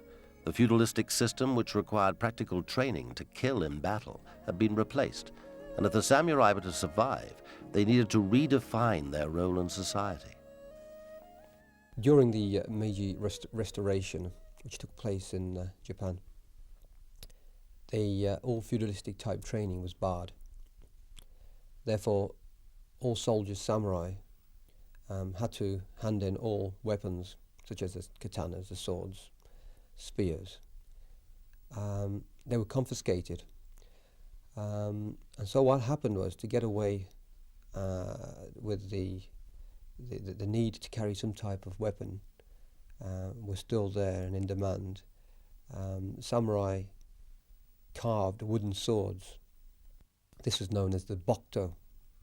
So instead of cutting the opponent, they would bash them, simply because using something like a white oak, a very hard wood, would still cause considerable damage to an opponent. From 1600 until 1868, there's almost no major war in Japan. So the sense of the martial arts developed. In many ways, we think of them today as not as sport, but as one keeping it fit, and a cult of the samurai sword. It was in times of peace that the cult developed because the samurai had to define themselves and raison d'etre, because in the society which had placed them at the top, they had to, I guess, have a theory legitimizing that position.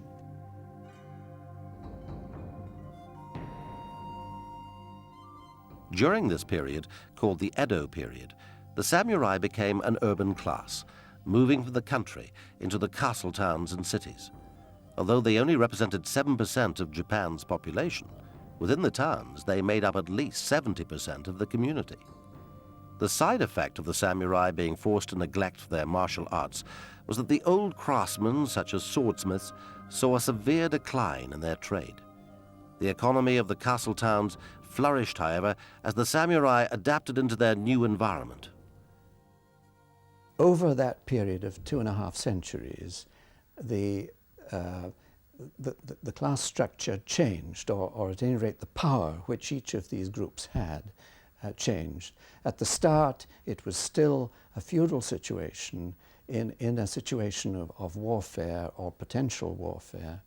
But then after 2 centuries of peace, the samurai no longer had a job to do. At this point, I think one has to say that the samurai diverged. There were those who rose to the top and adapted themselves to a new role, and that role could be as administrators or as school teachers. On the other hand, many of them really were unable to adjust to their new role, tended to become drunkard, and so one of the images you get of samurai in the 18th century is of layabouts who just go around in these castle towns and are frequently to be found in the brothels. A great decline from the high days of Bushido and the cult of the warrior.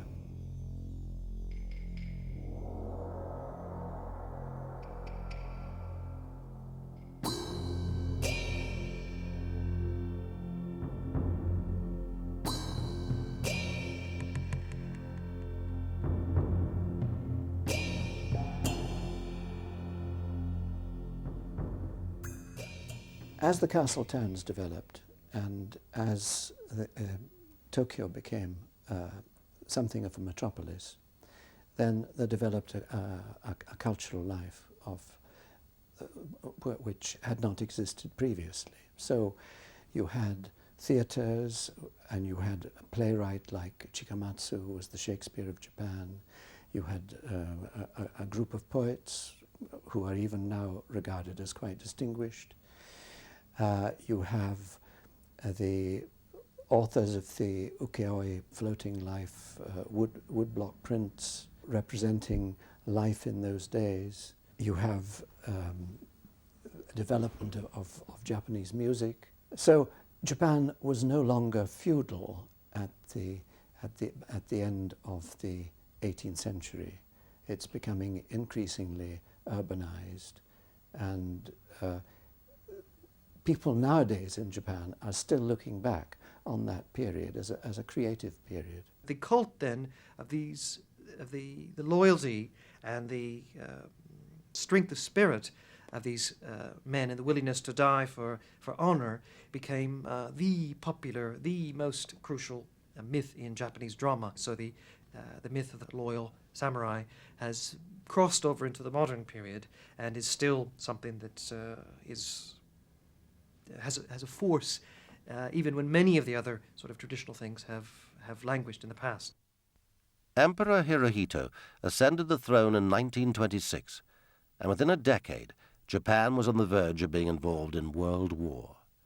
Japan's isolationism had ensured that she was not subjected to the horrors of the First World War, and so the decision to show her strength was made. In 1931, the Japanese military powers occupied Manchuria, and then set up the state of Manchukuo.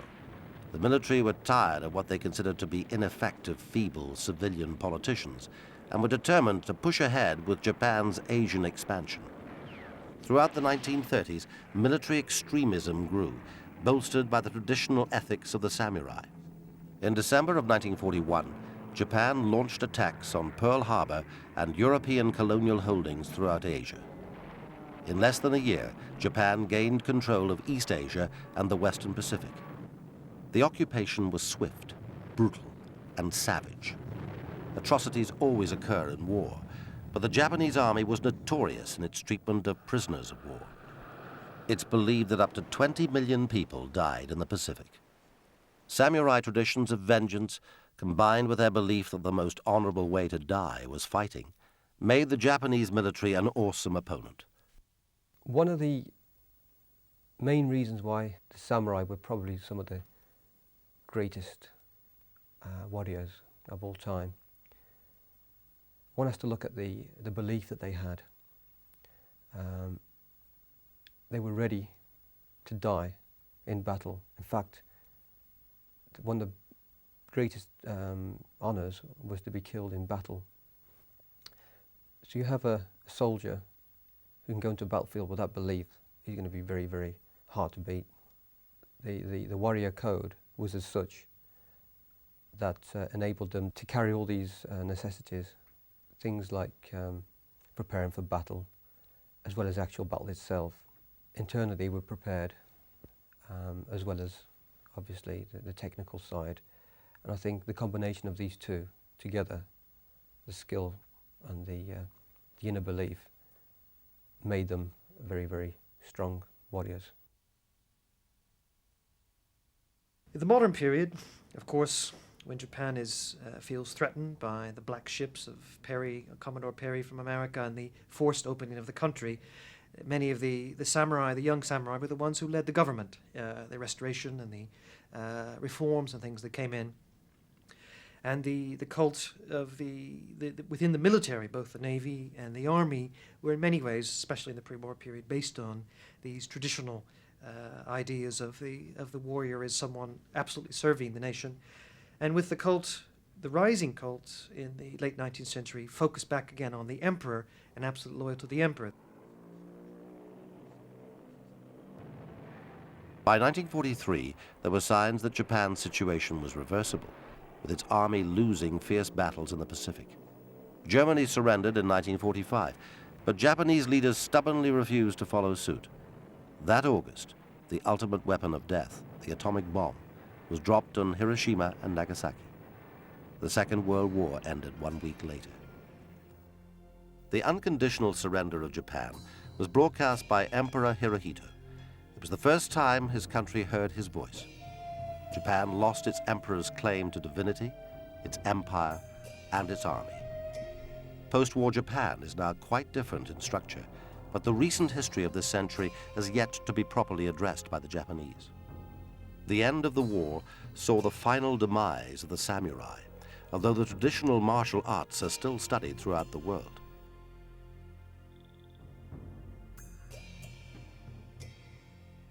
There's also a great legacy of Japanese art and architecture, highly coveted by art connoisseurs.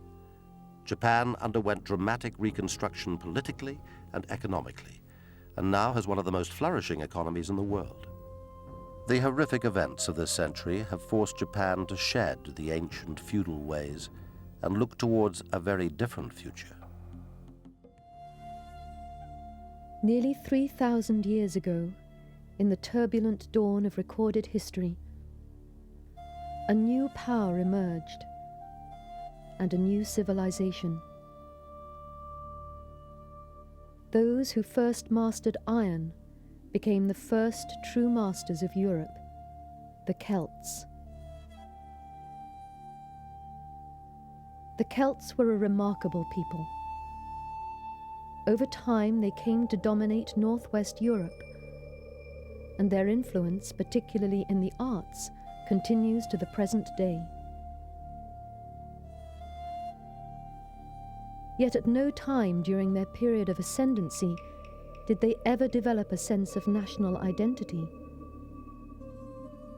Indeed, they tended to regard each other with the same belligerence as they did outsiders.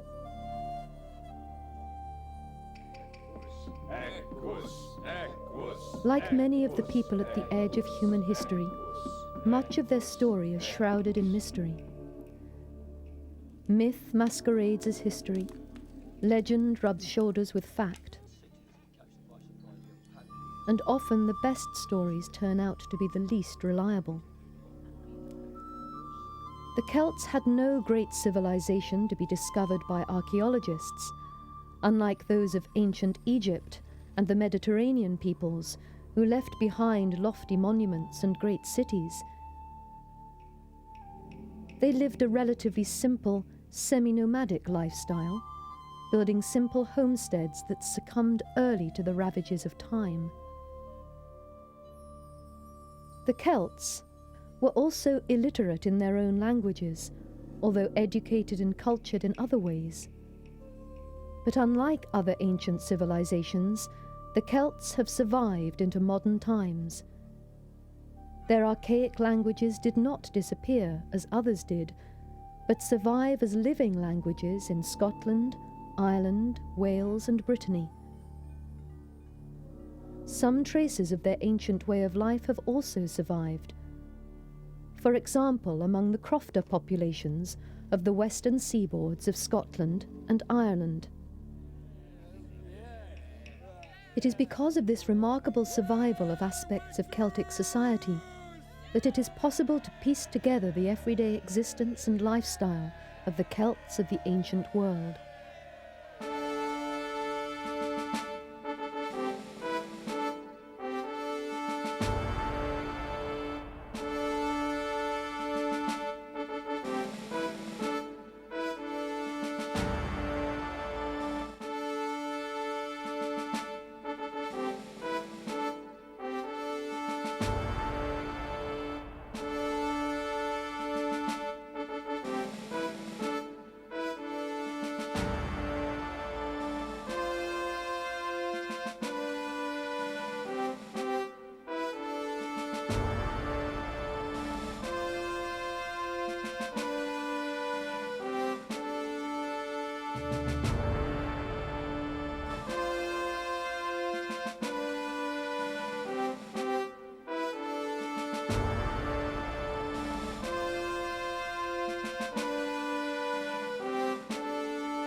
To linguists, the Celts were people who spoke and still speak languages of great antiquity of Indo-European origin.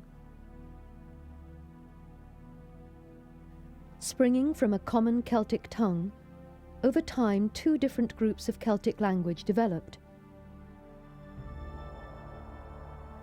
One, called Q-Celtic or Goidelic, was the language spoken in Ireland and the Isle of Man, and later imported into Scotland by Irish settlers in the colony at Dalriada. It is from this branch of Celtic that Irish and Scottish Gaelic derived.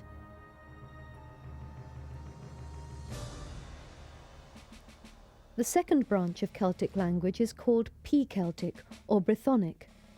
This was widely spoken on the continent and became known as Gaulish or Gallo-Brythonic. Introduced into Britain by Iron Age settlers, it was the language of Britain at the time of the Roman invasion.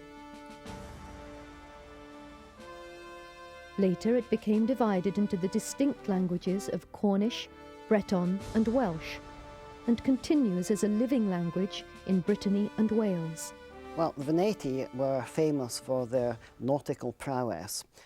They were a tribe that were concentrated in Brittany, and they had a long tradition of plying traffic across the sea to Britain. We know a little bit about the end result of their trade in the Iron Age because there is a site at Hengistbury Head in Dorset which has been extensively excavated and has produced a large amount of finds stretching from the 2nd century BC, and which include such things as Roman wine amphorae, which were presumably traded second-hand by way of the Veneti rather than directly from the Roman world. They also had on that site lots of continental coins and lots of pieces of pottery and so on that had come across from Armorica. The archaeologists have identified two main phases of ancient Celtic society, called Hallstatt and Laten, from the areas where Celtic objects have been found. The Hallstatt culture flourished around 700 BC, nearly 2,700 years ago. In this period, a major change in technology occurred in Europe, the use of iron instead of bronze for weapons and edged tools. These iron-using innovators of Hallstatt mark the beginning of Celtic culture and are identified as the first of the Celtic peoples. Hallstatt, near Salzburg in Austria, is situated in striking mountainous country. At this site, an ancient salt mine and huge prehistoric cemetery were found. Salt was obviously important to these people and underlay their wealth. It also preserved artifacts from their culture, which have enabled archaeologists to piece together something of their daily life. There is some mystery about the origins of the Celts, but scholars nowadays tend to think that they originated somewhere in the region of the Indian subcontinent, and by a series of migrations moved across Europe, through Spain, up into northern Europe, and also by a more northerly route through Switzerland and into northern Europe that way. The Celts are often portrayed as wild barbarians, the antithesis of civilized people. The problem we have here is that one of our major sources for studying the Celts is from the point of view of the Greek and Roman world, looking outwards at these so-called barbarians. This is a particular problem with one of our main sources, which is of course Julius Caesar's own narrative of the Gallic Wars. It's the Greeks and the Romans who give us such words as barbarian and civilized, and it's arranged according to their cultural preoccupations and preconceptions. We do have a corrective to this, which is from looking at the evidence left by the Celts themselves, from the excavation of their settlements, their houses, their burials, and from the objects in them. And it's quite clear from this that the Celts, by the time of Caesar, were an organized, sophisticated society with a very considerable technological ability and able to produce what to our eyes appear extremely beautiful objects. Around 500 BC, a more dynamic phase of development began, called the Laten period, after the discovery of an important Celtic site there. Laten is a shallow area at the northern end of Lake Neuenberg in Switzerland. Here were found great quantities of metal and other objects which had been thrown into the waters of the lake as religious offerings. These displayed features indicating a mature and distinctively Celtic culture, and highlighted significant trade links with the Mediterranean peoples.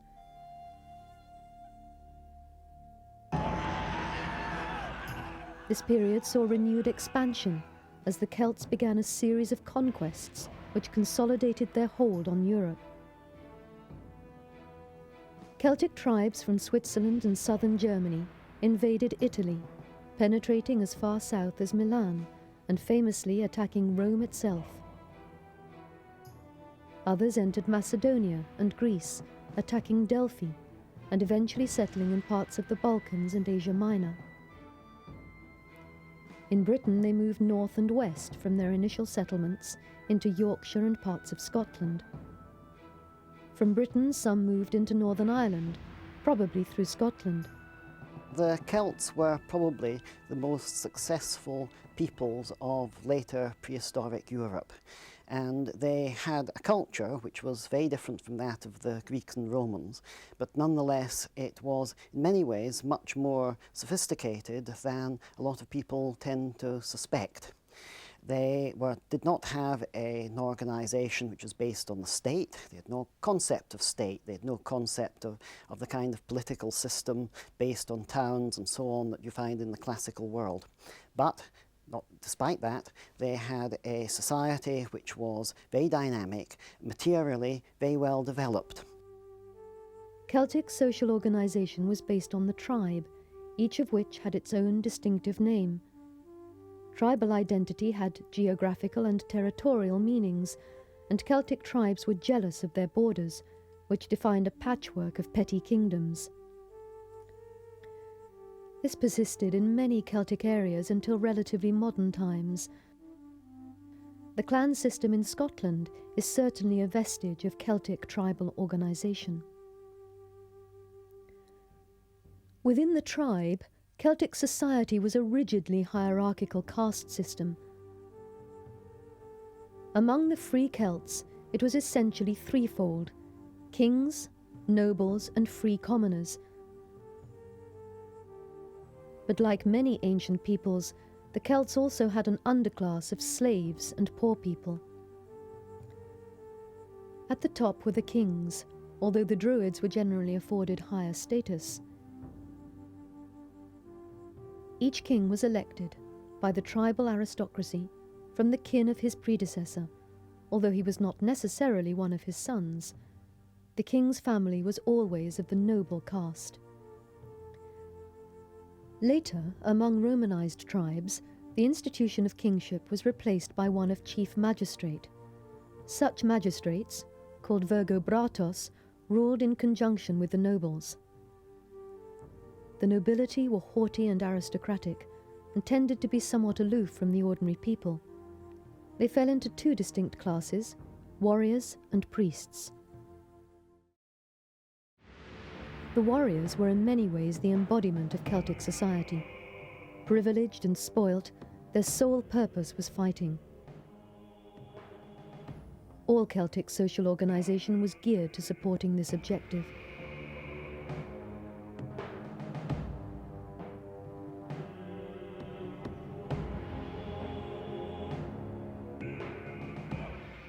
Warfare formed an essential part of Celtic everyday life, and the warriors were its personification.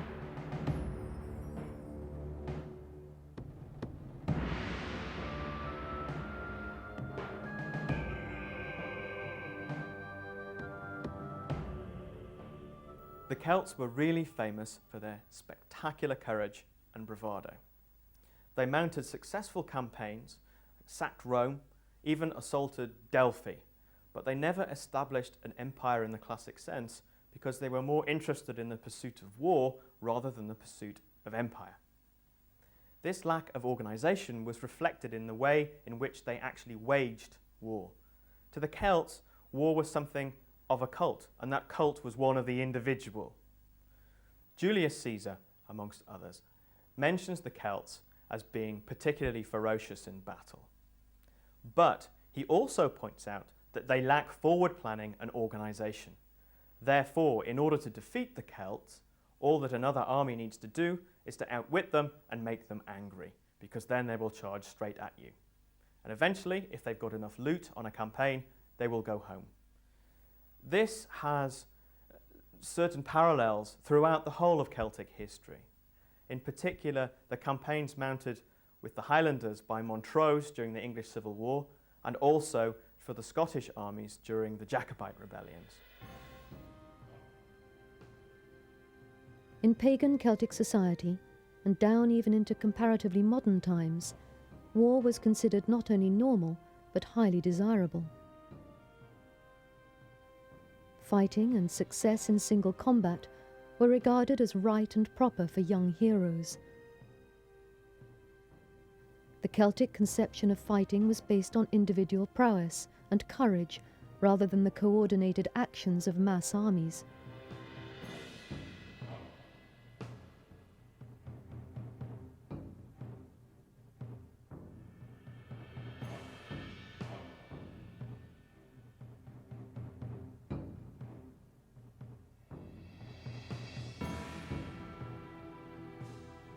It was a society that was essentially heroic, it was flamboyant, it didn't have organised warfare in the way that the Romans had.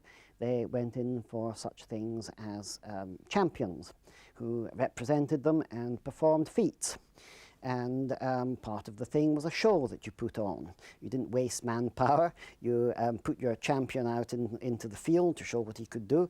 And indeed, you find when Caesar is writing in his commentary on his invasion of Britain, that he was very puzzled and surprised by the fact that charioteers got out of, rather the warrior in the chariot, got out of the chariot and ran along the chariot pole and got onto the backs of the horses when the chariot was in full pelt, and he thought this was a very daredevil thing to do. What he didn't realise is that this was one of the kinds of feats that they did. This was to impress the enemy with their skills. To the Celts, it was unimportant who fought whom, why they fought, where or when, provided some pretext could be discovered for a confrontation.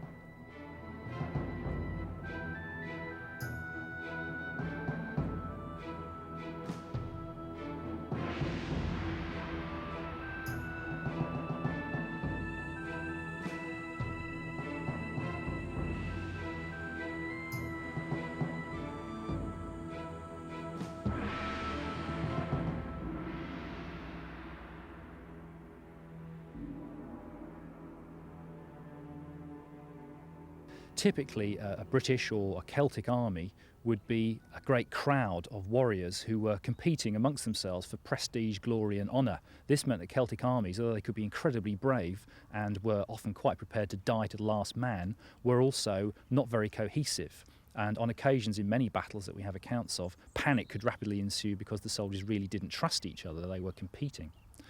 The Roman army was very different. The Roman army was trained to fight in teams. It was used to obeying battlefield orders, even where perhaps these might seem to place soldiers at risk. They had a very iron discipline. I think the key differences between the two armies were especially their degree of training, their response to orders, and also the extent of their weaponry. That Roman soldiers did not have better weapons than the Celts. Many individual Celtic weapons were at least as well made as anything the Romans had, but it's simply the fact that each Roman legionary was equipped like a Celtic chieftain. Most of the Celtic army consisted of unarmoured spearmen, and therefore they were physically much more vulnerable as well as less disciplined.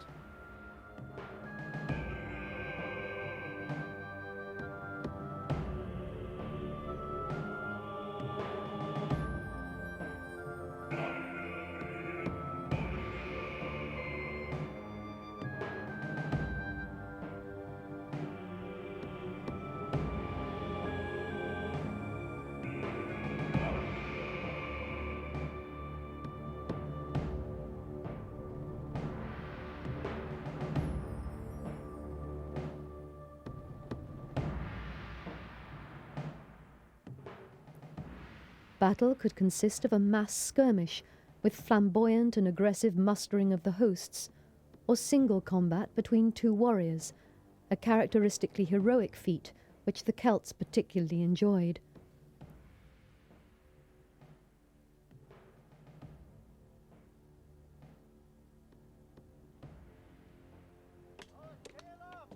This warlike stance of the Celts is well recorded.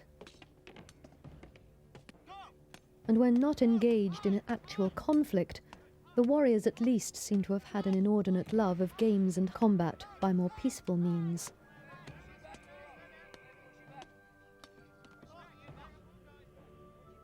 The Celts were striking in appearance. Tall and blonde, with startling blue eyes, they took pains to heighten the effects endowed by nature.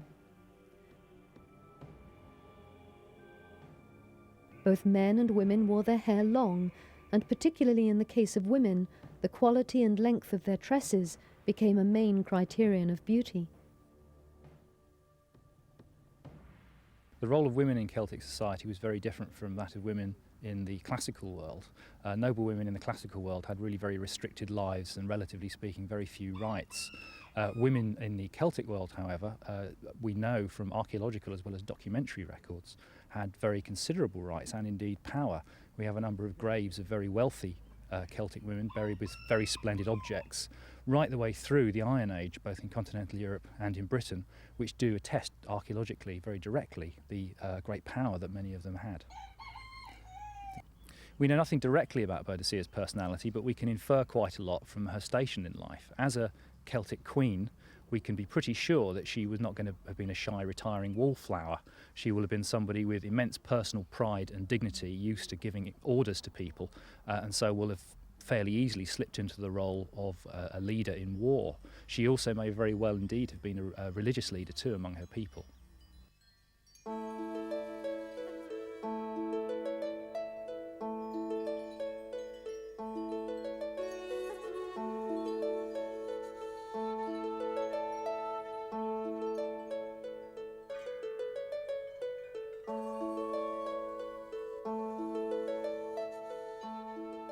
Short beards were sometimes worn by the men, although most shaved them off. More important was the moustache, and nobles in particular would shave their cheeks, while allowing the moustache to flow freely and fully over their mouths. The natural blonde of their hair was heightened by lime washes, which not only bleached the hair further, but thickened it considerably. Accounts of Celtic warriors from their enemies describe how some brushed their hair back in a sweeping coxcomb. Men and women were inordinately fond of braids, and both frequently plaited their hair, the men often affecting side plaits resting on their cheeks. Celtic men were also very figure-conscious. Corpulence was regarded as a disgrace, and any man whose girth exceeded the standard length of a girdle was fined. The clothing worn by the Celts was quite distinctive and gaudy. Celtic men tended to wear trousers, except in Ireland, and this greatly impressed observers from the classical world. The Romans were so impressed that they borrowed the fashion for their own cavalry. Over the trousers, the men seem to have worn a knee-length tunic, often elaborately embroidered and fringed, caught at the waist by a girdle. Girdles were also often richly decorated with gold and bronze ornaments. The Celts loved ornamentation, and both men and women often draped themselves with elaborate jewels, bracelets and brooches. Over everything was worn a woolen cloak. These were important not only for practical purposes, but also as a mark of status. For both men and women, the length and fullness of the cloak denoted rank. So prized were these garments that the Romans taxed them heavily and regarded them very highly themselves. Cloaks were invariably fastened with a brooch, many of them fine examples of Celtic metalworking skills, and some taking on the status of icons for Celtic culture itself. Priests were always recruited from noble families. Like the warriors, they were privileged members of society, but they had one right which was afforded to no others. The priests alone were free to travel within and between the different tribal areas and kingdoms, a prerogative even kings did not enjoy. There were three classes of priest. Best known are the mysterious and shadowy druids, but alongside these were bards and vates. Despite their renown, very little is definitely known about the druids and their practices. Certainly worship of gods was their concern, but they also seem to have acted as judges and arbitrators in disputes. The name druid has its roots in the verb meaning to know. They had the right to decide in public and private disputes, as well as pass judgment and decide on rewards and penalties in criminal and murder cases. No one, even the king, could speak before the druid had spoken.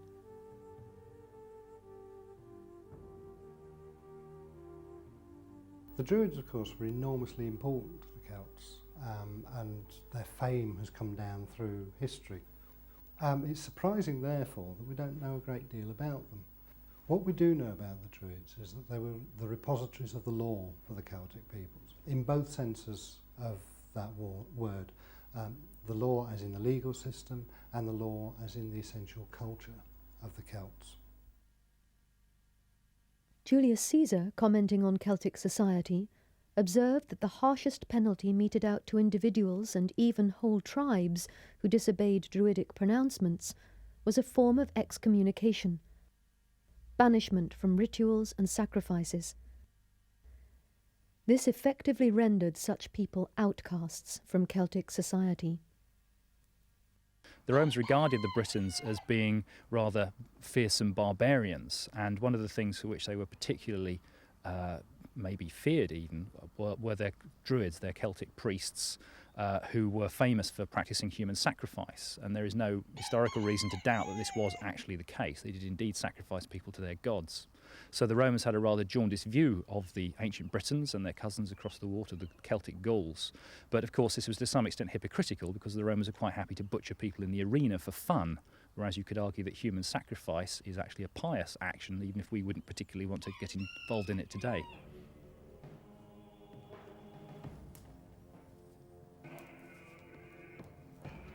The Vates had similar functions to the Druids, although Druids had higher status.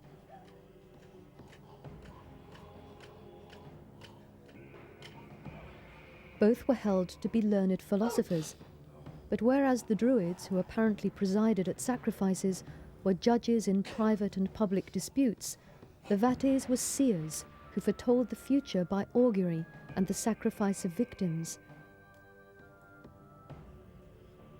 I see battle and I see victory!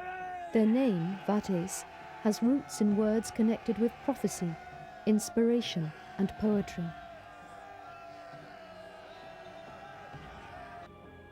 The third priestly class were the bards. Their name means singer of praises, and this seems to have been their primary function. They accompanied their songs on an instrument somewhat like a lyre, praising some and reviling others. The Celts as a people, especially the warriors, greatly feared the sarcasm of the bards and the public humiliation which it caused. Below the aristocrats were the free commoners. These were either farmers or craftsmen. By the time the Romans arrived in Britain, the landscape here had been under the plough for some 3,500 years, so there had been a lot of development, clearing of the land, and the population had grown to a very considerable level.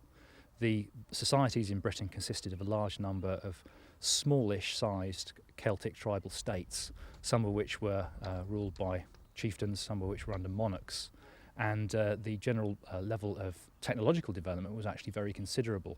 Ironworking had long been established, and weapons of iron especially were very well advanced. Weapons were of central importance to Celts, especially to their nobility. They seem to have been probably the badge of free manhood. So it's not surprising that in the circumstances of the Roman invasion, when Roman officials come and remove weapons from people who are in theory allies of the Romans, that the ancient Britons were very upset indeed and were prepared to stage a rebellion.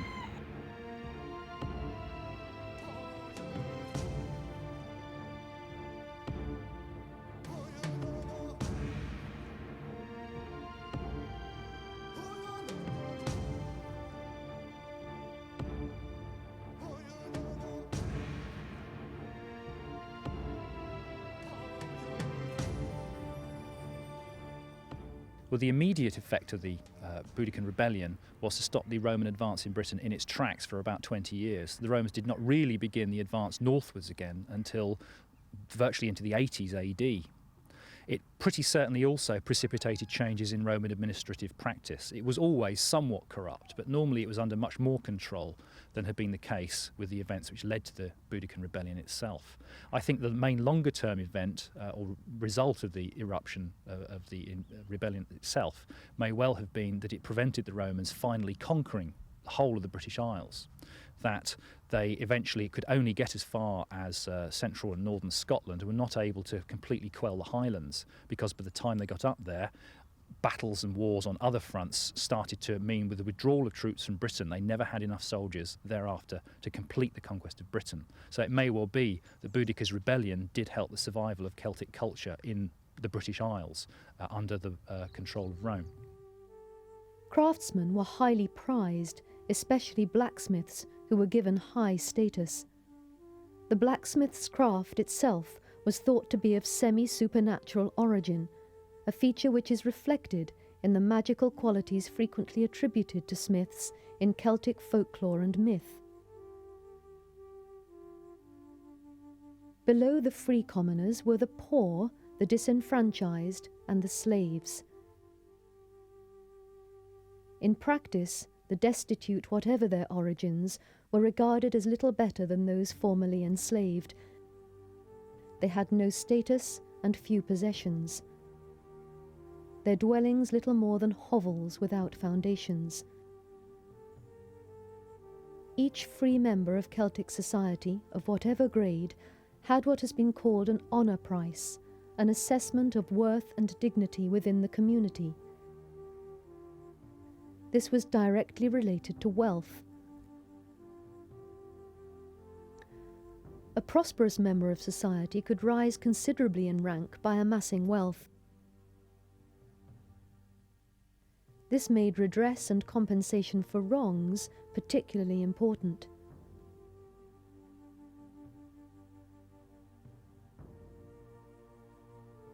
Land was not owned by individuals, even kings. It was always the collective property of a kin or family. Nevertheless, wealth could be determined by the amount of land over which a person held influence or stewardship. Celtic houses were circular or rectangular, built of planks and wickerwork topped by a thick thatch.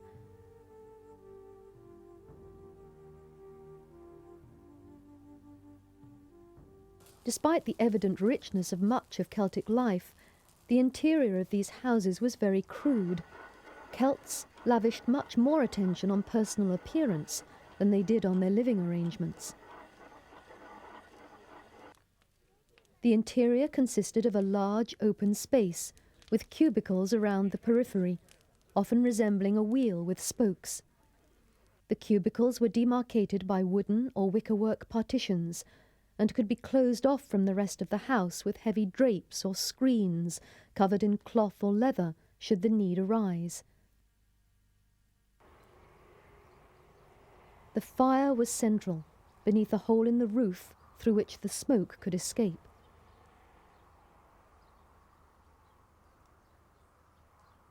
A large metal cauldron was suspended from a crossbeam over the fire, and in this the vast quantities of meat consumed would be boiled when it wasn't roasted on a spit.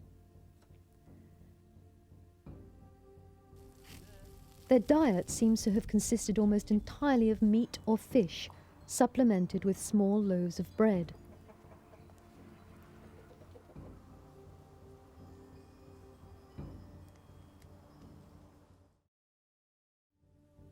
One aspect of Celtic culture still exerting an undeniable influence is their art and craftsmanship.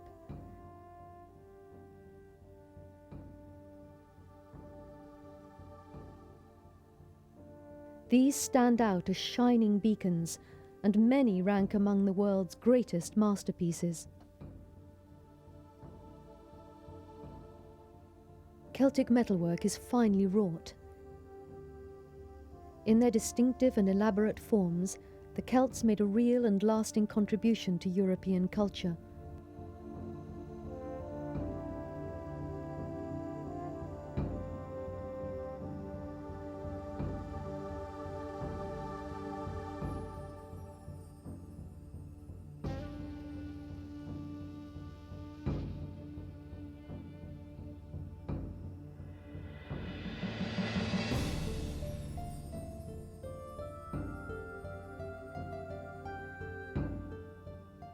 Much of the content of Celtic art is clearly derived from other sources.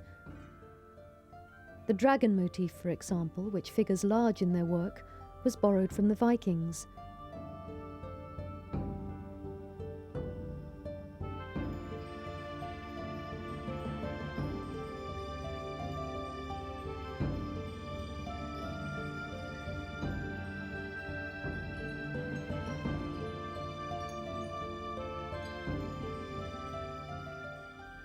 Nevertheless, in the hands of Celtic craftsmen, these forms often take on a richness and vivacity which is purely Celtic in inspiration.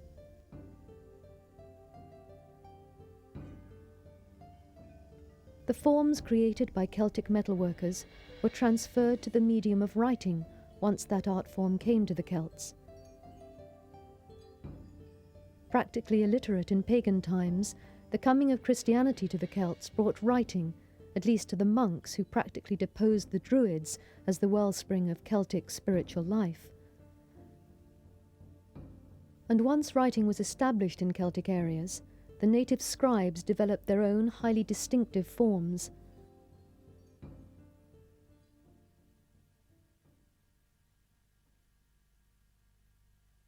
The beauty of Celtic manuscript art is indescribable. Dense swirls of tracery interlace with stylized animal and human forms. Delicate swirls loop endlessly in imitation of the eternity of the universe, giving compelling visual testimony to the richness of Celtic spiritual life. And the letter forms themselves are elegant, simple, and compellingly beautiful.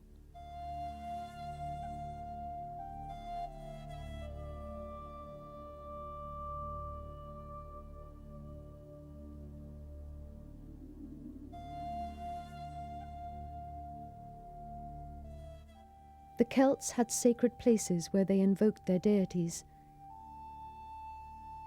including perhaps the famous oak groves of the Druids. They had sacred days and festivals, some of which have survived.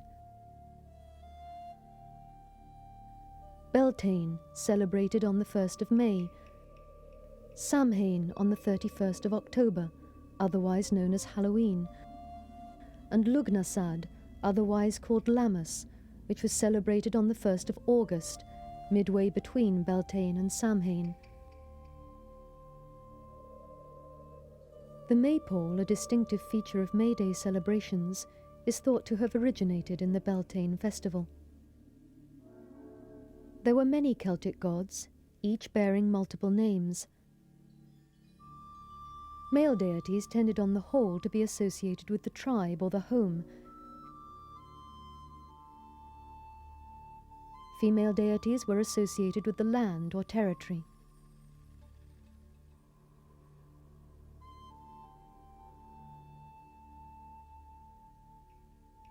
For the Celts, religion was inextricably linked to magic.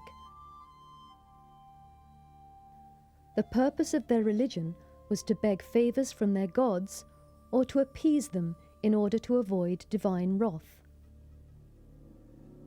One of the things about the Celts that has intrigued a lot of people, starting with the classical writers and has continued all down to the present day, is Celtic religion. And the classical writers, particularly Julius Caesar, spoke at considerable length about the Druids, who were their priestly caste. And indeed, some writers wrote about things like human sacrifice. Classical writers tried to identify Celtic gods and equate them with Greek and Roman gods so that their readers would understand roughly what kind of deities they were. But it's fairly clear that Celtic religion was much vaguer than this, and that there were very large numbers of deities who were local tribal deities or locational deities, deities of springs, deities of woods, and so on. The most usual method of sacrifice was by a weapon, with the blood of the victim later sprinkled on sacred objects. Some victims were drowned, some strangled, and others, notoriously, burned to death in a hollow tree.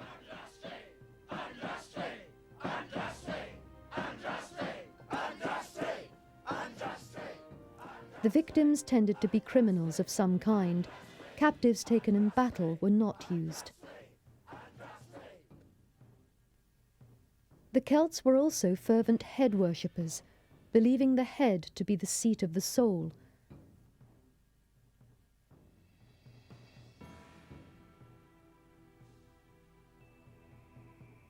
Their art is full of images of the severed head, and they practiced head hunting as well.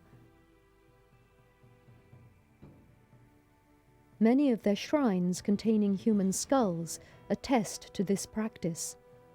We do know that the Druids conducted religious ceremonies, and from what we can gather, these appeared to take place in the famous oak groves.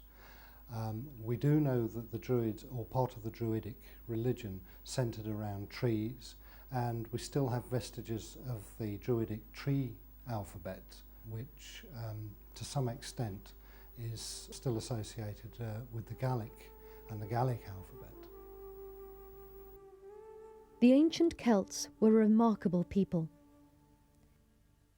In some respects they were barbarous, in others primitive. But they were also cultured and have left the world with a lasting legacy. And their influence is significant well beyond the borders of the countries they inhabited. One of the things about the Celts, which I think is particularly interesting and probably quite important in understanding the Celts, their literature, and especially their religion, is the way they thought. Now, there is a distinct difference between the way the Celts thought and the way most of the other European peoples thought, particularly the Anglo-Saxons. Now, whereas the Anglo-Saxons and by default ourselves think in pairs, we think in pairs of black and white, up and down, good and bad, sort of binary opposites. The Celts tended to think in trinities, which gives an entirely different flavour on the world. So whereas we would have black and white, the Celts would almost naturally have black, white and grey. Whereas we have good and bad, or good and evil, they would have good, evil and some kind of neutrality. So this tended to give the Celts a slightly different and I think perhaps more balanced view of the world and the part that they played in the world.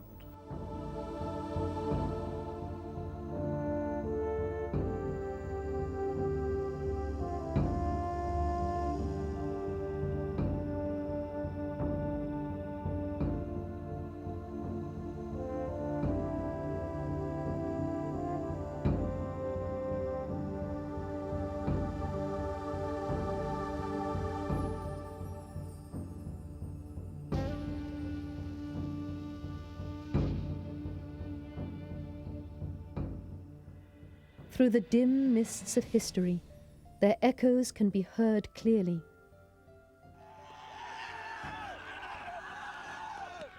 The world would have been a much poorer place had they never existed.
Just over 1,500 years ago, a terrible disaster occurred in Europe.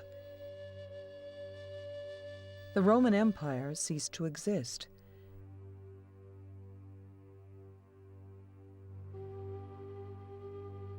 The fall of the empire was not sudden. Gradually, over the years, the Romans found it more and more difficult to hold back the barbarian invaders who threatened them. Finally, by around 476 AD, barbarian tribes, like the Visigoths, poured over the borders of the empire. Before long, the power of Rome was gone. For over 500 years, people inside the empire had lived in peace, security, and comfort. Now all that was lost, and the era historians call the Dark Ages was about to begin.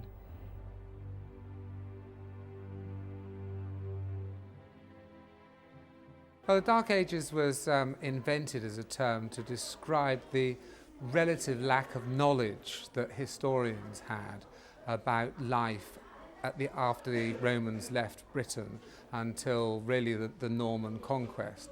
But I don't think many people think it's a very helpful term today, because it suggests that everybody who was alive in that period was stupid and didn't know anything.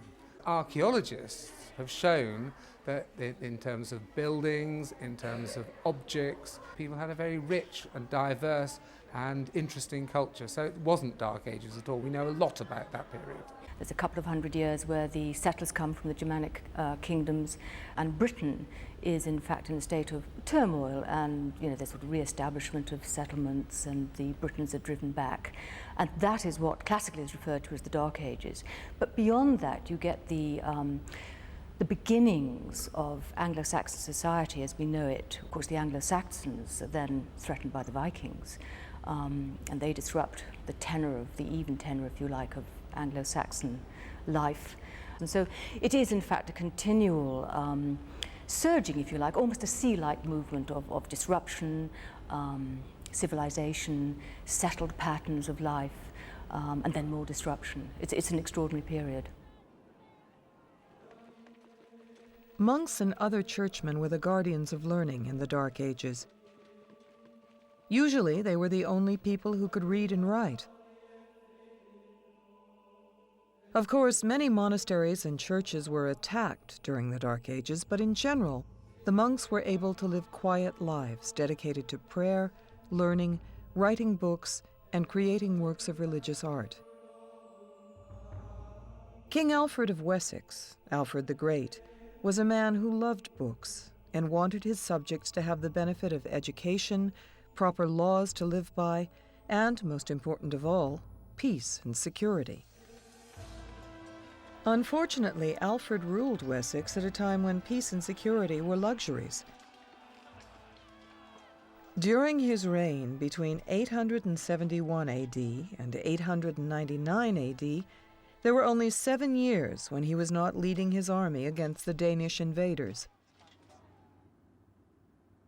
The Anglo-Saxons spread terror and destruction wherever they went, but as long as Roman soldiers remained in Britain, there was a chance they could be controlled.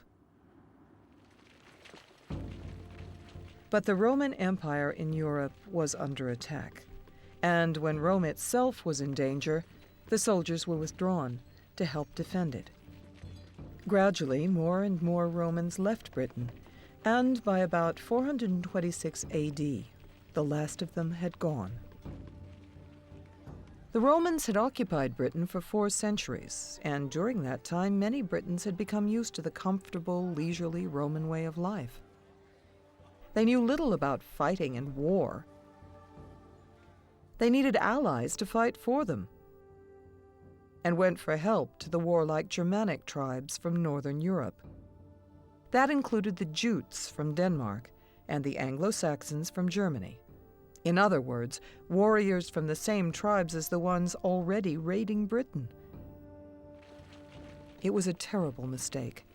Within a very few years, by 455 AD, the Anglo-Saxons were taking the Britons' lands by force and throwing them out of their farms and homes.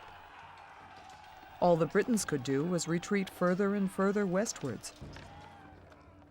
70 years passed before the Anglo-Saxons were stopped by a British leader, who became the most famous character in Dark Age Britain. Later, he was known as King Arthur. In his History of Britain, written between 796 AD and about 830 AD, the Welsh chronicler Nennius described how Arthur led an army to 11 great victories over the Anglo-Saxons. Then, in a great battle at a place called Mount Badon in about 516 AD, the Saxons suffered a very heavy defeat. This, though, was not the end of the fighting. 20 years later, Arthur was killed in yet another battle at Camlan. There are very few documentary sources that refer to him, and those that do are very late. They're written down centuries after the supposed King Arthur really existed. So I think we have to take his existence with a pinch of salt. However, the documentary sources and the archaeological sources do suggest that the Britons did put up a moderately successful fight against the Anglo-Saxons in the 5th century. And it may be that there were some British war leaders who led armies against the Anglo-Saxons, somebody like King Arthur, but whether there was ever a real King Arthur or not is a matter for dispute. We know that he was a considerable personality of his time, that he had quite a considerable standing army, that he used to great effect against the somewhat sort of, I suppose you could call them scattered, Anglo-Saxon incursions. And he obviously was a charismatic leader. But having said that, I mean, so much more is accretion. And the archaeology, I mean, the sites that are associated with him are very sort of ephemerally associated with him. It seems that 30 years of peace followed Arthur's death, but in 571 AD, there were more attacks by Angles, Jutes, and Saxons. And this time there was no British leader to stop them. Within another 30 years, the invaders were occupying most of England. All the Britons had were lands in the West Country and Wales, on the edge of the land they had once owned. Meanwhile, the Jutes set up a kingdom in Kent. The Saxons settled in Essex, Sussex, and Wessex. The Angles occupied Mercia, Northumbria, and the lowlands of East Anglia.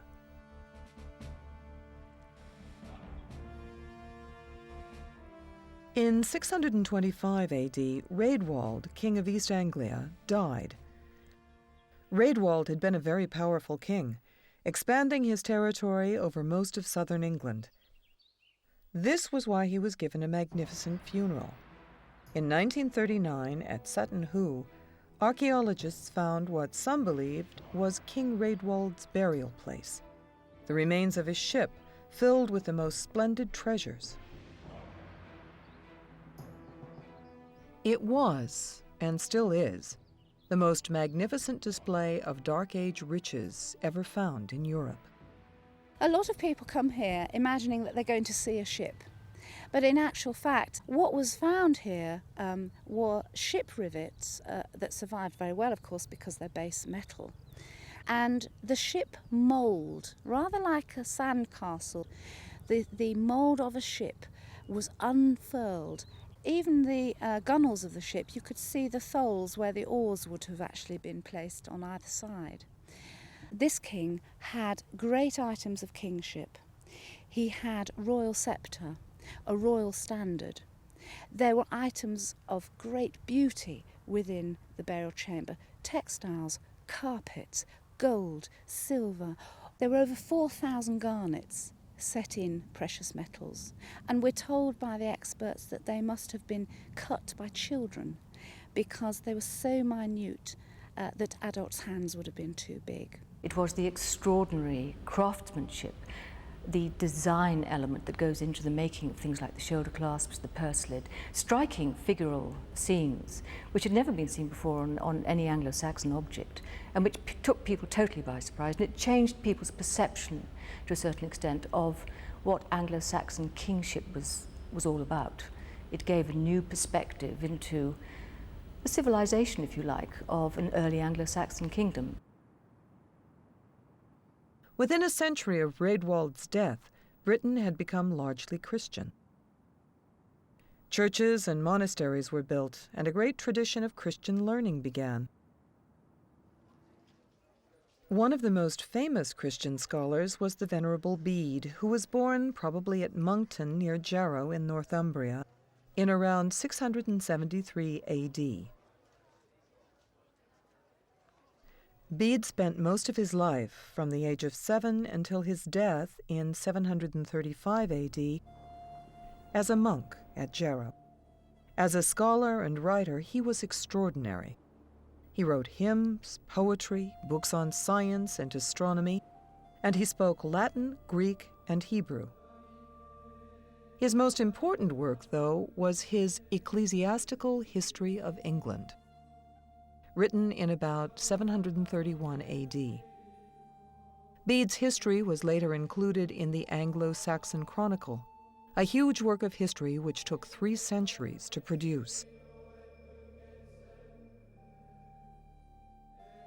The chronicle was written by hand by several churchmen in monasteries all over England. It begins with the reign of the first Roman emperor, Augustus, after the year 29 BC, and ends nearly 1,200 years later in 1154, the year King Henry II came to the English throne. Made up of 7 different manuscripts, including beads, it was probably put into shape by King Alfred of Wessex as part of his efforts to bring culture and learning to his war-torn kingdom. The Anglo-Saxon Chronicle is very important. It has informed a lot of our understanding. But archaeologists are aware, and I think historians too are aware, that the Anglo-Saxon Chronicle is not an entirely consistent document. There are several versions that were written, and there are discrepancies in different versions. So you have to read it with care and understanding, but it really does provide a very useful background. Although they do purport to tell us about what happened in the early Anglo-Saxon period, the period of Anglo-Saxon paganism, they don't really have very much secure information. They only come into their own as we get into the 8th and 9th and 10th centuries, and then they begin to tell us about current events and things the compilers actually knew about. And at that point they do become an extremely important source for Anglo-Saxon political and religious history. There are blow-by-blow accounts of battles or descriptions of cold winters, ruined crops, and the misery the people suffered. But one of the most dramatic of all the entries in the Anglo-Saxon Chronicle was the entry for the year 793 AD. In this year, fierce, foreboding omens came over the land of Northumbria and wretchedly terrified the people. There were excessive whirlwinds, lightning storms, and fiery dragons were seen flying in the sky. The signs were followed by great famine, and shortly after, in the same year, on the 8th of January, the ravaging of heathen men destroyed God's church at Lindisfarne through brutal robbery and slaughter. The heathen men were the Viking of Scandinavia, the savage raiders who attacked and pillaged settlements not only in England, but also in Europe. They killed the inhabitants or carried them off as slaves and destroyed monasteries and churches. In 793 AD, the Vikings certainly knew what they were looking for, because the monastery on Lindisfarne, founded in 635 AD, was full of riches. Fortunately, there was one treasure they missed: the glorious illuminated manuscript known as the Lindisfarne Gospels. The Lindisfarne Gospels, that is, the Gospels according to the evangelists Matthew, Mark, Luke, and John, were written on 248 pages of white vellum, or dried calfskin. The artist's name was Eadfrith, who wrote in Latin, and took many years to complete his masterpiece. He finished it on the 20th of March, 698 AD. Eadfrith painted marvelous decorations in brilliant colors, full-page illustrations, and beautiful lettering. It was a labor of love, the love of God, as well as a great work of art. Eadfrith painted portraits of the 4 evangelists using many different colors: red, yellow, indigo, more than one pink, purple, and the brilliant blue known as lapis lazuli. The Lindisfarne Gospels are an amazing artistic achievement. They were the product of one of the monastic scriptoria of the north, and they provide us with an example of some of the exquisite craftsmanship and workmanship, as well as the education available to monks in northern Anglo-Saxon England. They're also very interesting because they show a number of different artistic influences. They show Irish influence, they show insular Anglo-Saxon influence, a little bit of Pictish influence, as well as influences from the continent, from the Roman world. So they show that the Anglo-Saxon monks who constructed this wonderful manuscript were in touch with a much wider world, that Anglo-Saxon England wasn't just a small isolated pocket, but was part of a big ecclesiastical world. The Lindisfarne Gospels, now in the British Museum in London, is one of the very few illuminated manuscripts to survive the Dark Age in Britain. But apart from its importance as a work of art and an example of religious devotion, there is something else of great interest about the manuscript. Between the lines of Latin text written by Eadfrith, there is a translation in Old English. The translation was made by a monk called Aldred. Latin, of course, was the language of the Christian Church. Old English was the language spoken by people in Anglo-Saxon England. Gradually, over many centuries, Old English developed into the English language spoken today. People who speak the same language usually belong to one nation, but the English were very far from being one nation in the 7th century AD. The Anglo-Saxon kingdoms had been rivals and often enemies for a long time. Many of their quarrels concerned the borders of those kingdoms, so that a king who meant to remain in power had to guard his borders very carefully.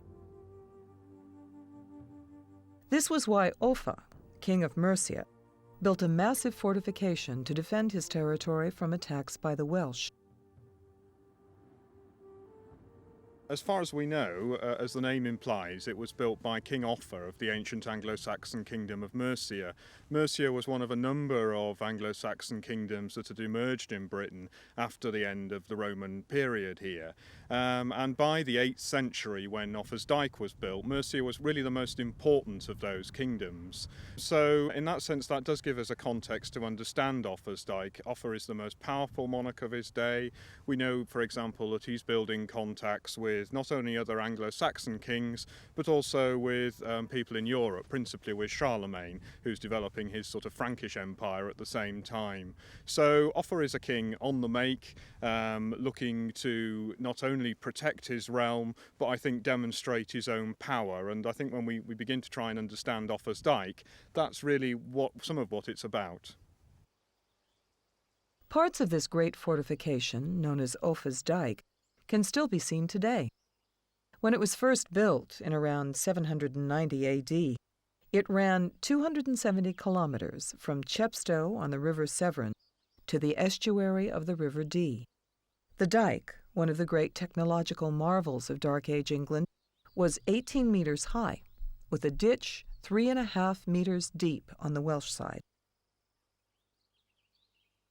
Today, the line of the dyke still marks most of the border between England and Wales.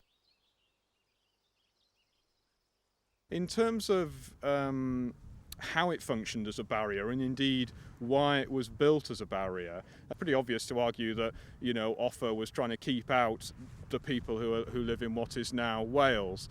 But I think you've also got a sense that we're up here in quite a remote area. There's no evidence that Offa's Dyke was ever patrolled or fortified in the same way as, for example, the earlier Roman Hadrian's Wall was. And in fact, if you wanted to cross the dyke, you probably could have done so. I think it's really probably about Offa, quite literally, drawing a line in the landscape, making a political statement and really warning people that, if you cross this earthwork, well, you've got a really well-organised political and military system on the other side of this earthwork, and you're probably going to end up paying for that. King Offa died in 796 AD, and by that time England was under threat from a people far more dangerous than the Welsh. When Lindisfarne was attacked by the Vikings in 793 AD, there was shock and terror in England. As the Northumbrian scholar Alswin wrote, "Never before has such a horror appeared in Britain. Behold the church of St. Cuthbert, sprinkled with the blood of the priests of Christ, robbed of all its ornaments.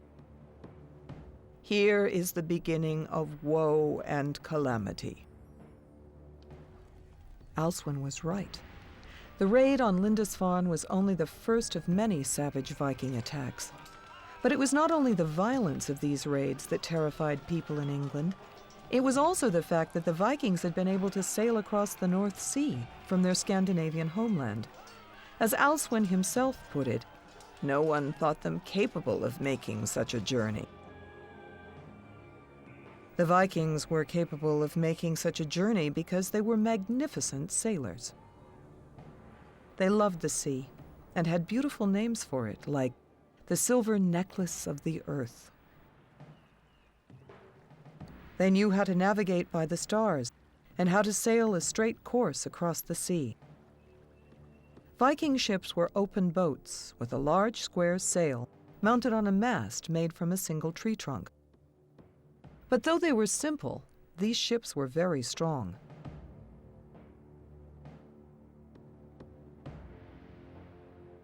They were made from overlapping planks by the method known as clinker built.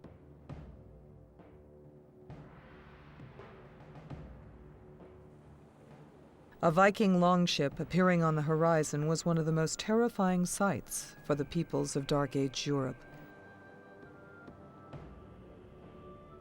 The shields ranged along its sides said all too clearly what it was, a warship. And the Vikings on board, up to 120 of them at a time, were coming to raid and destroy and pillage once again. I think one of the key features of the Viking longships is the fact that they developed a very deep keel. They were clinker-built, overlapping planks like the earlier ships on both sides of the North Sea. But gradually, the Vikings developed a hull that was very flexible, was strengthened internally by an extra strake called the Meganhufer, and they also developed deep keels which bit into the surface of the water, which enabled their sailing skills to develop to quite a considerable extent. The longships were particularly effective vessels because they could be both rowed and they could sail, and they could cope with coastal waters, just going round the coast. They could go up rivers. They were relatively light. I mean, a bit of hard work, but you could haul them up the rivers and a bit across land if necessary, and they could go across deep oceans. They developed transports. They could carry goods, they could carry cattle. They developed seafaring far beyond anything that certainly the Anglo-Saxons did. After 835 AD, the Anglo-Saxon Chronicle recorded one Viking raid on England after another. Mostly these Vikings came from Denmark. After a while, though, the Danes were coming for more than treasure and plunder. They wanted to settle and live in England. At first, the Danish armies remained in England during the winter instead of going home. Soon afterwards, they were taking over Anglo-Saxon homes and farms. Before long, the Danes controlled more than half of England. In 878 AD, after they came to an agreement with King Alfred of Wessex, this area was known as the Danelaw. The Danelaw is a term used to describe the area controlled by the Danes in England, where their law prevailed rather than the English law, the Anglo-Saxon law. And part of the reason why the Danelaw was established was to make sure that the English living within the Danelaw were properly protected and had a reasonable weregild, that is, they had a reasonable man price on their heads, so that they would receive a fair treatment in case of any criminal trial. One of the Danes' greatest successes was the capture of the city of York in 866 AD. Danish York, or Jorvik, as they called it, lasted only 90 years before the kings of Wessex won it back. But by then the Danes had turned it into a rich and thriving city. After Alfred the Great died in 899 AD, the kings who came after him fought hard to win back the Danelaw. And in 954 AD, Eardred, Alfred's grandson, recaptured Jorvik. By this time, kings of Wessex were more powerful than ever before. They were recognized as kings of the English, with power over the whole land. Even so, the threat from the Vikings was not yet over. The attacks from Denmark and also Norway began again. And after 991 AD, Sweyn Forkbeard, king of Denmark, returned every year to devastate the countryside and terrorize the inhabitants. The Danes were offered Danegeld, a bribe of money and treasure to make them go away. They took the bribe, but they always came back. Finally, in 1016, Forkbeard's son, Canute, became king of England. And until his death in 1035, England was part of his empire, which included the kingdoms of Norway and Denmark. Canute, as it happens, was a wise and strong king, but his successor, his son Harthacanute, was a brute, greatly hated by his subjects. Someone, it seems, hated him enough to poison him in 1042. And with his death, England returned to English kings. The first of them was King Edward the Confessor, who ruled England for the next 24 years.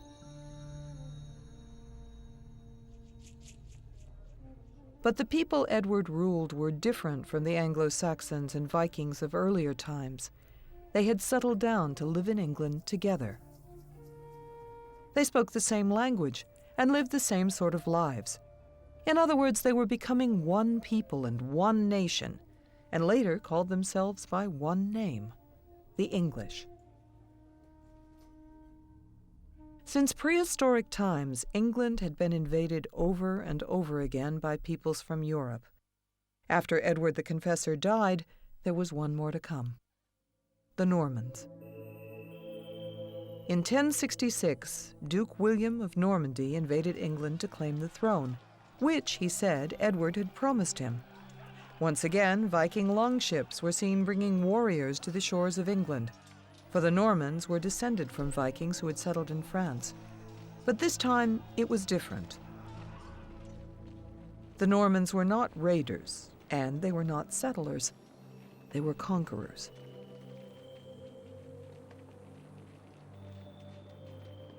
Before long, William of Normandy was king of England. He was a harsh, often cruel king, but a king with unshakable power and absolute control over his realm. With that, the long, dark age of raiding, lawlessness, violent rivalries, constant wars and battles, and constant suffering for the people of England came to an end.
America was the continent no one knew was there.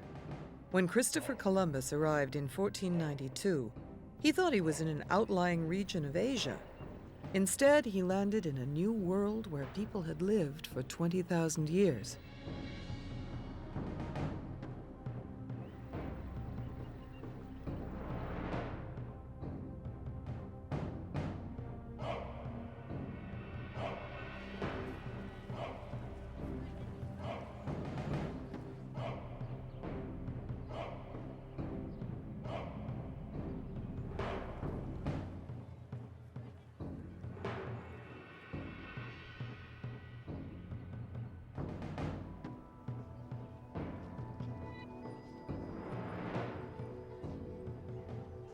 there were two great empires, the Aztec Empire in Mexico and the Inca Empire in Peru. The Aztecs ruled all Mexico from the Atlantic to the Pacific coasts and ruled it harshly. The Inca Empire was even more amazing. The Incas called it Tahuantinsuyu, the land of the four quarters, and it stretched for nearly 5,000 kilometers along the high Andes Mountains from Ecuador in the north to Chile in the south. The Aztecs of Mexico also lived in a high mountain region, the Valley of Mexico. Like Tahuantinsuyu, the valley was always under threat from erupting volcanoes. Both the Aztecs and Incas built their empires by conquering the surrounding peoples, and both were sun worshippers. After explorers found that America was a new continent, the Spaniards who followed Columbus discovered what an amazing world it was. There was gold, there was silver and jewels. There was a vast territory full of jungles, mountains, and rivers for the Spaniards to explore. There were millions of people for Spanish priests to convert to Christianity. The Spaniards were not like the British or the French or the Dutch when it came to empires. Those people were interested in trade. The Spaniards were traders, but they were far more empire builders in the sense that a Spaniard who went to the New World wanted an estate. He wanted to be a lord. The conquest was successful because they had fire weapons, they had horses, and they knew the tactics of war. The Indians were not playing a war. They were not familiar with the kind of war the Spaniards were familiar with. The ancient Mexicans were used to conquer and find people to sacrifice to their gods, but they weren't used to just kill people for the sake of killing people. They had two different and opposing ideas as to what war was. And it's only after Columbus gets to the Americas, the New World, but in many senses an old world, a world where there are already major civilizations that have come and gone, and where major civilizations of the Incas and the Aztecs offered new opportunities, the fast buck, if you like, of getting at the gold and silver that these people had already mined and purified. And that became some of the motivation for further conquest and expansion. Aztec myths told how the Aztec race originated in Aztlan, the White Land, in northwest Mexico. In about 1168, the Aztecs left Aztlan and began a long journey to the Valley of Mexico. Other peoples in Mexico were afraid of the fierce and bloodthirsty Aztecs and often made them move on. Sometimes the Aztecs fought as soldiers for local tribes. They believed their sun god, Huitzilopochtli, kept their world in existence. To preserve the world and to make sure that Huitzilopochtli had the strength to rise every morning, the Aztecs sacrificed thousands of people and offered him their hearts.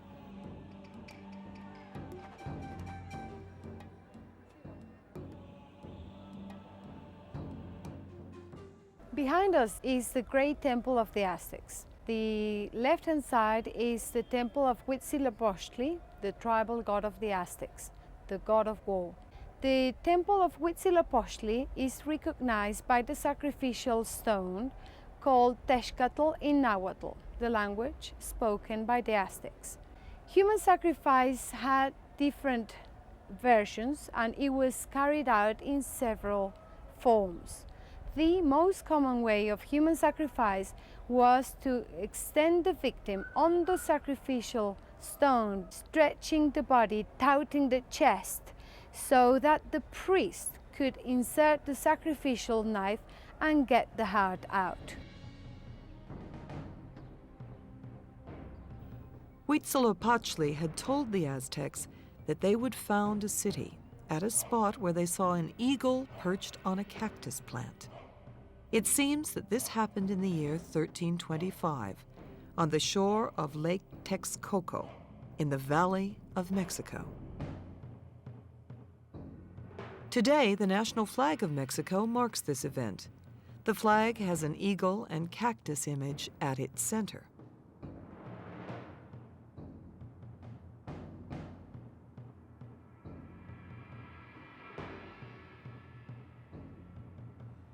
The site of the Aztec city Tenochtitlan, the place of the prickly pear cactus, was marshy and full of reeds. But the Aztecs were determined to survive.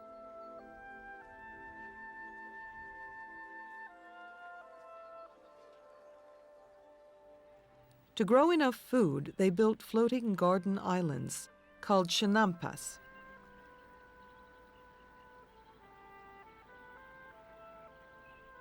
These were made from water plants and mud from the bottom of the lake, held in place by walls of woven reeds. Eventually, the Aztecs found that almost anything would grow on the chinampas.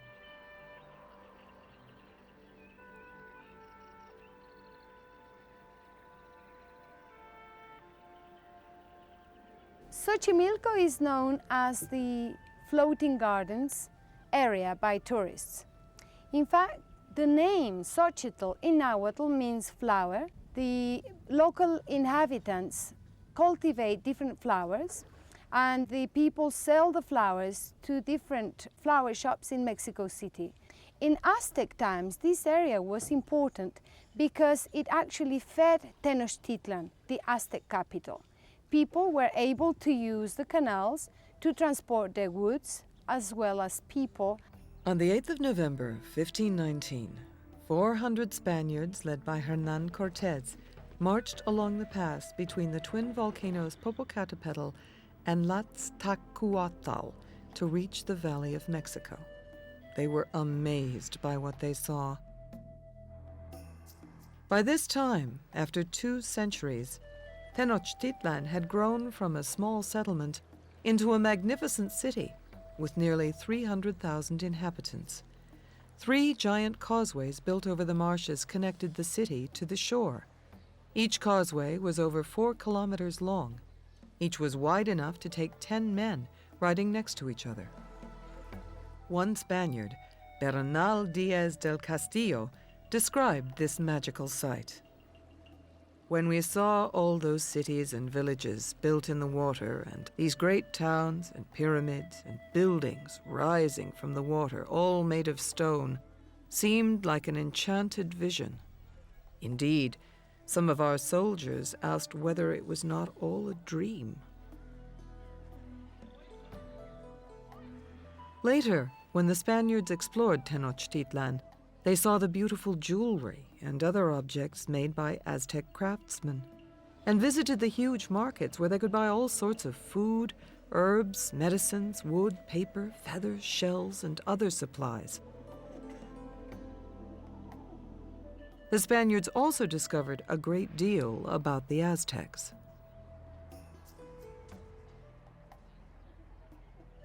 They were intensely curious, particularly the priests, about the Aztec way of life and the Inca way of life, about their customs and their history, everything to do with them. They learned the languages. Partly it was to understand them in order to convert them to Christianity, but the result for us, of course, is an exceptionally detailed record. In fact, the Aztecs, and perhaps the Incas too, are the most comprehensively recorded ancient people in the world. And it was all due to the Spaniards and their intense curiosity. It was not surprising that the Spaniards wanted to possess this amazing civilization, but it was not going to be easy. Cortés and his men were marooned high in the mountains of a strange land. There was no one to help them if the Aztecs turned on them. They could kill the Spaniards and no one would ever know what had happened. Cortés had only one choice. If he captured the Aztec ruler, the great speaker Moctezuma, he would have power over Moctezuma's subjects.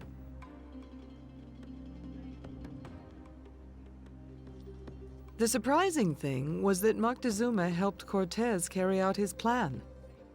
There was a prophecy in Mexico that the god Quetzalcoatl, the plumed serpent, would one day return to reclaim the Aztec Empire.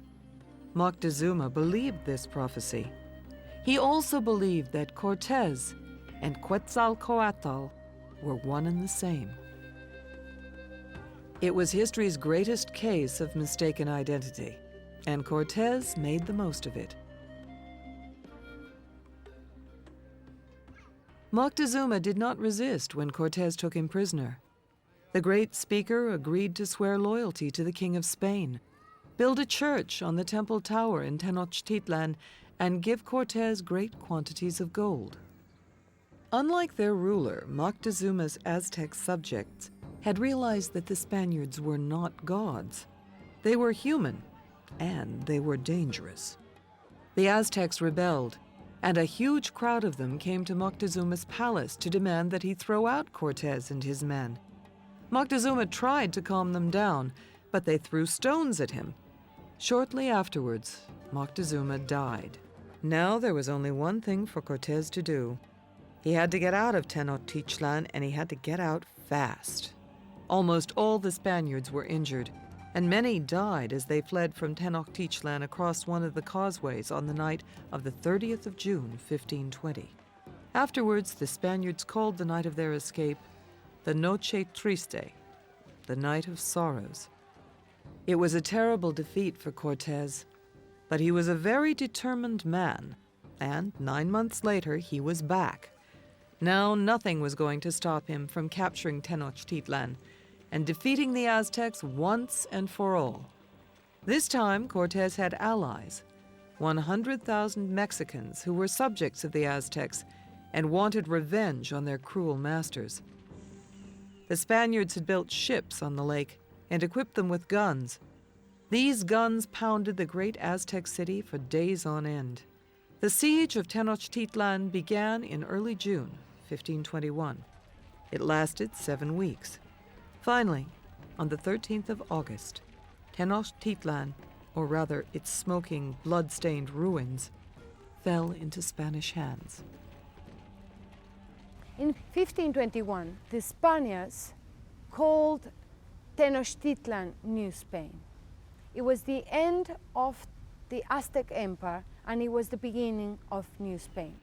The conquest of Mexico and the news of the great wealth it contained caused great excitement in the Spanish colonies in the Caribbean, inspiring other Spaniards to emulate Cortés' phenomenal success. One of them was Francisco Pizarro.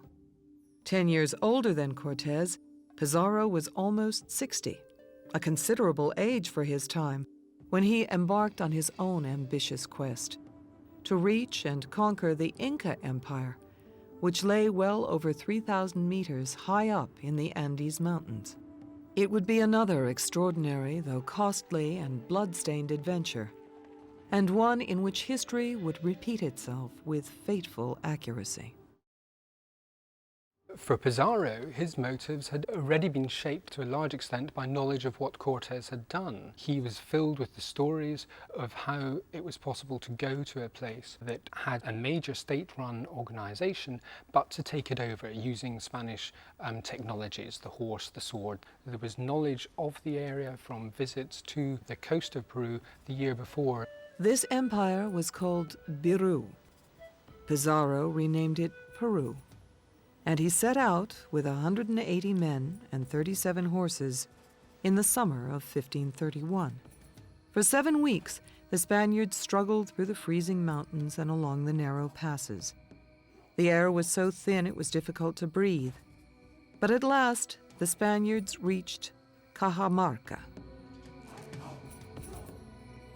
There they met ambassadors sent by the Sapa Inca Atahualpa, who had recently won a civil war with his brother, Huáscar, for possession of the Inca throne.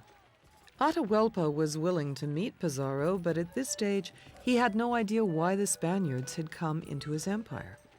Soon, though, he was going to learn, and the lesson was a terrible one. In the empire Atahualpa ruled, everyone, including Atahualpa himself, had to follow strict rules about the lives they would lead.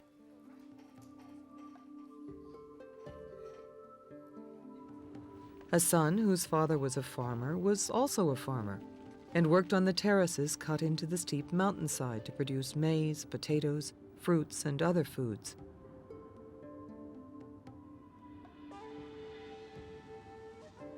A craftsman's son was also a craftsman. Girls became housewives like their mothers. All Inca men served their mita, or public service, between age 25 and 50. This meant serving in the army, building temples, or working in the gold and silver mines. Atahualpa's life, too, was arranged for him in advance. Like all members of the royal family, he was trained to fight in war, read Quechua, the Inca language, perform religious rituals, and learn how to read the quipus on which the records were kept. Made of knots and twisted fibers mixed with pieces of colored wool, a quipu could contain an amazing amount of information. You had a reader to read what was there. You could read off an entire campaign, all the casualties, how much it cost, how far they went, all from these knots. But the Spanish accounts are the first accounts of the sort that we would call accounts, descriptions, reports, observations. Only members of the royal family and the Inca nobles were allowed to know the secrets of astronomy, but its purpose was not scientific.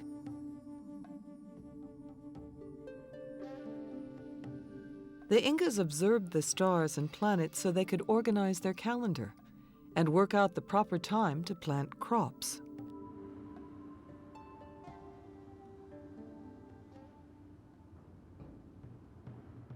One of the instruments used by Inca astronomers was a specifically shaped stone called the Intihuatana, or the hitching post of the sun.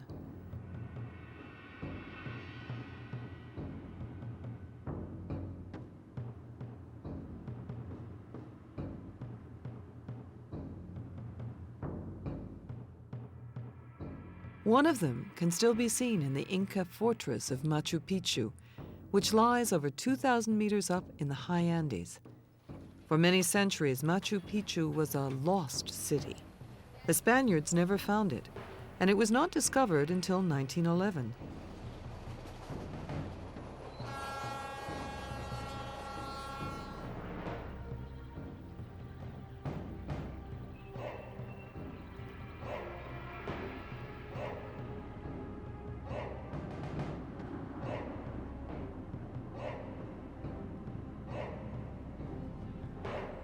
Machu Picchu was also a place to live.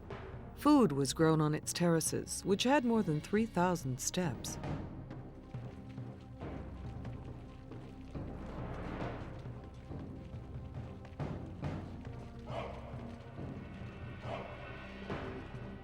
There were houses and a temple built of stone. The Incas were very clever builders.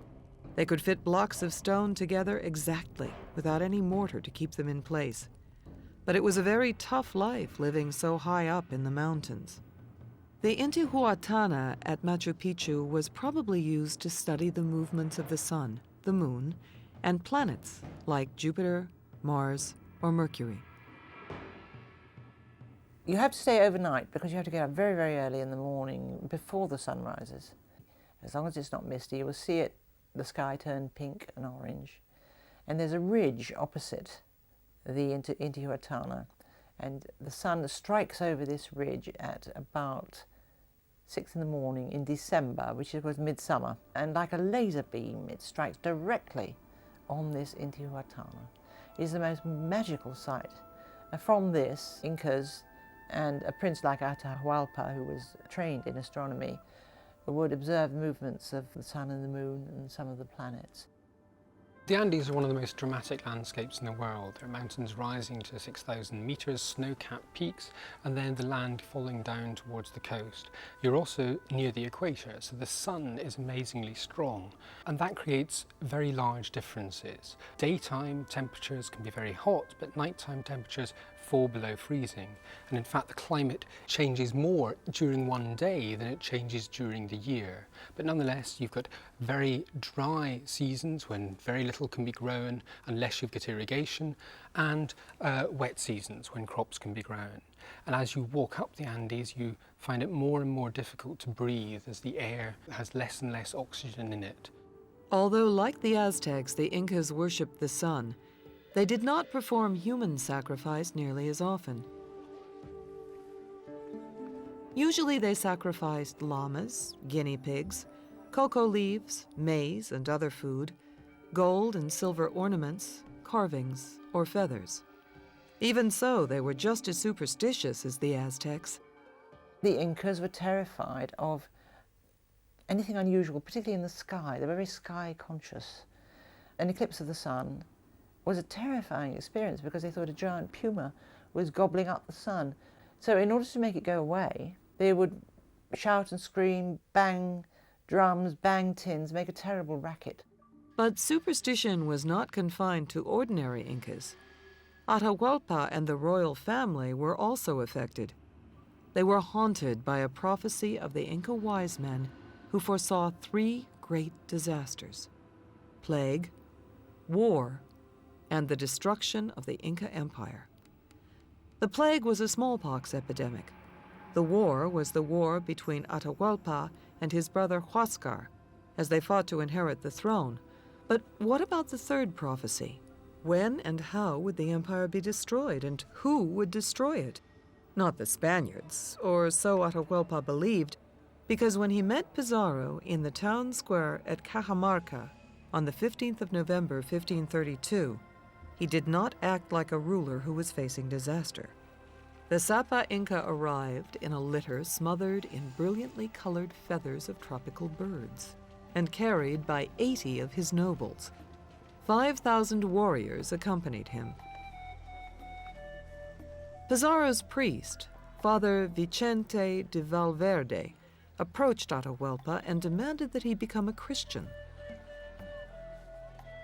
The Sapa Inca looked at the Bible Valverde gave him, but after a few moments he threw it on the ground.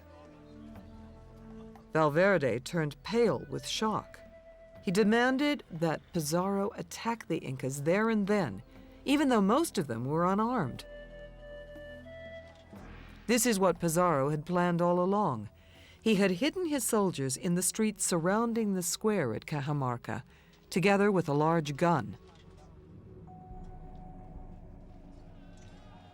Now he gave the signal to fire. The gun boomed out, echoing round the square, and the Spaniards rushed in and began stabbing and slashing with their swords and firing their muskets straight into the crowds desperately trying to escape. Meanwhile, Pizarro rushed up to the litter, grabbed Atahualpa by the hair, and pulled him to the ground. Atahualpa's hands were tied, and he was pushed through the struggling crowd into a nearby house. When night fell over Cajamarca, over 6,000 Incas lay dead in and around the square, and Atahualpa was Pizarro's prisoner. The Spaniards thought that Atahualpa was an ignorant barbarian, but that wasn't true. Soon Atahualpa worked out a plan to gain his freedom. He made Pizarro an astonishing offer, a ransom made up of a room full of gold and 2 rooms of silver. When the rooms were full, they contained treasure worth about 3 million pounds. Now, Atahualpa naturally expected Pizarro to let him go.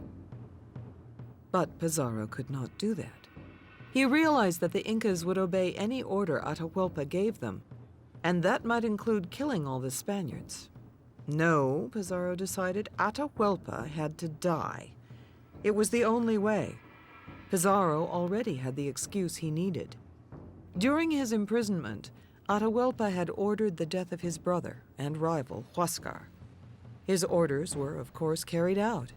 This made it possible for the Spaniards to accuse Atahualpa of murder and condemn him to death. Atahualpa was executed in the square at Cajamarca on the night of Saturday, the 29th of August, 1533. At the very last minute, he agreed to become a Christian, and so escaped the horrific death of a heretic, being burned at the stake. Pizarro, who had wept when Atahualpa pleaded with him for his life, ordered all his men to attend the funeral.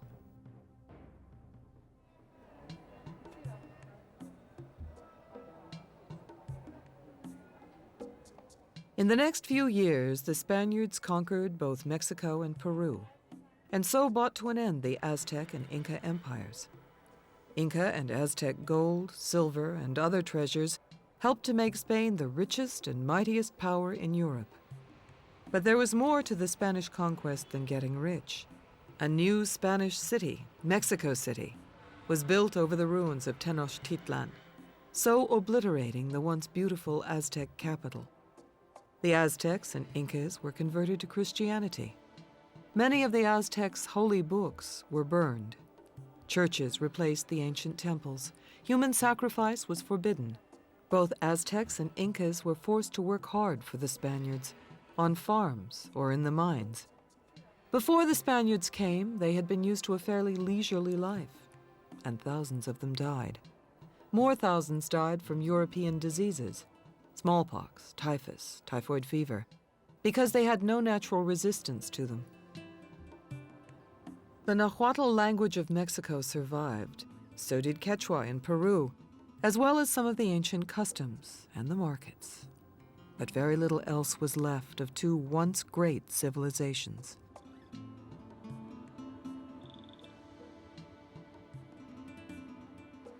There would be other European empires in the world, the British, the French, the Dutch, the Portuguese.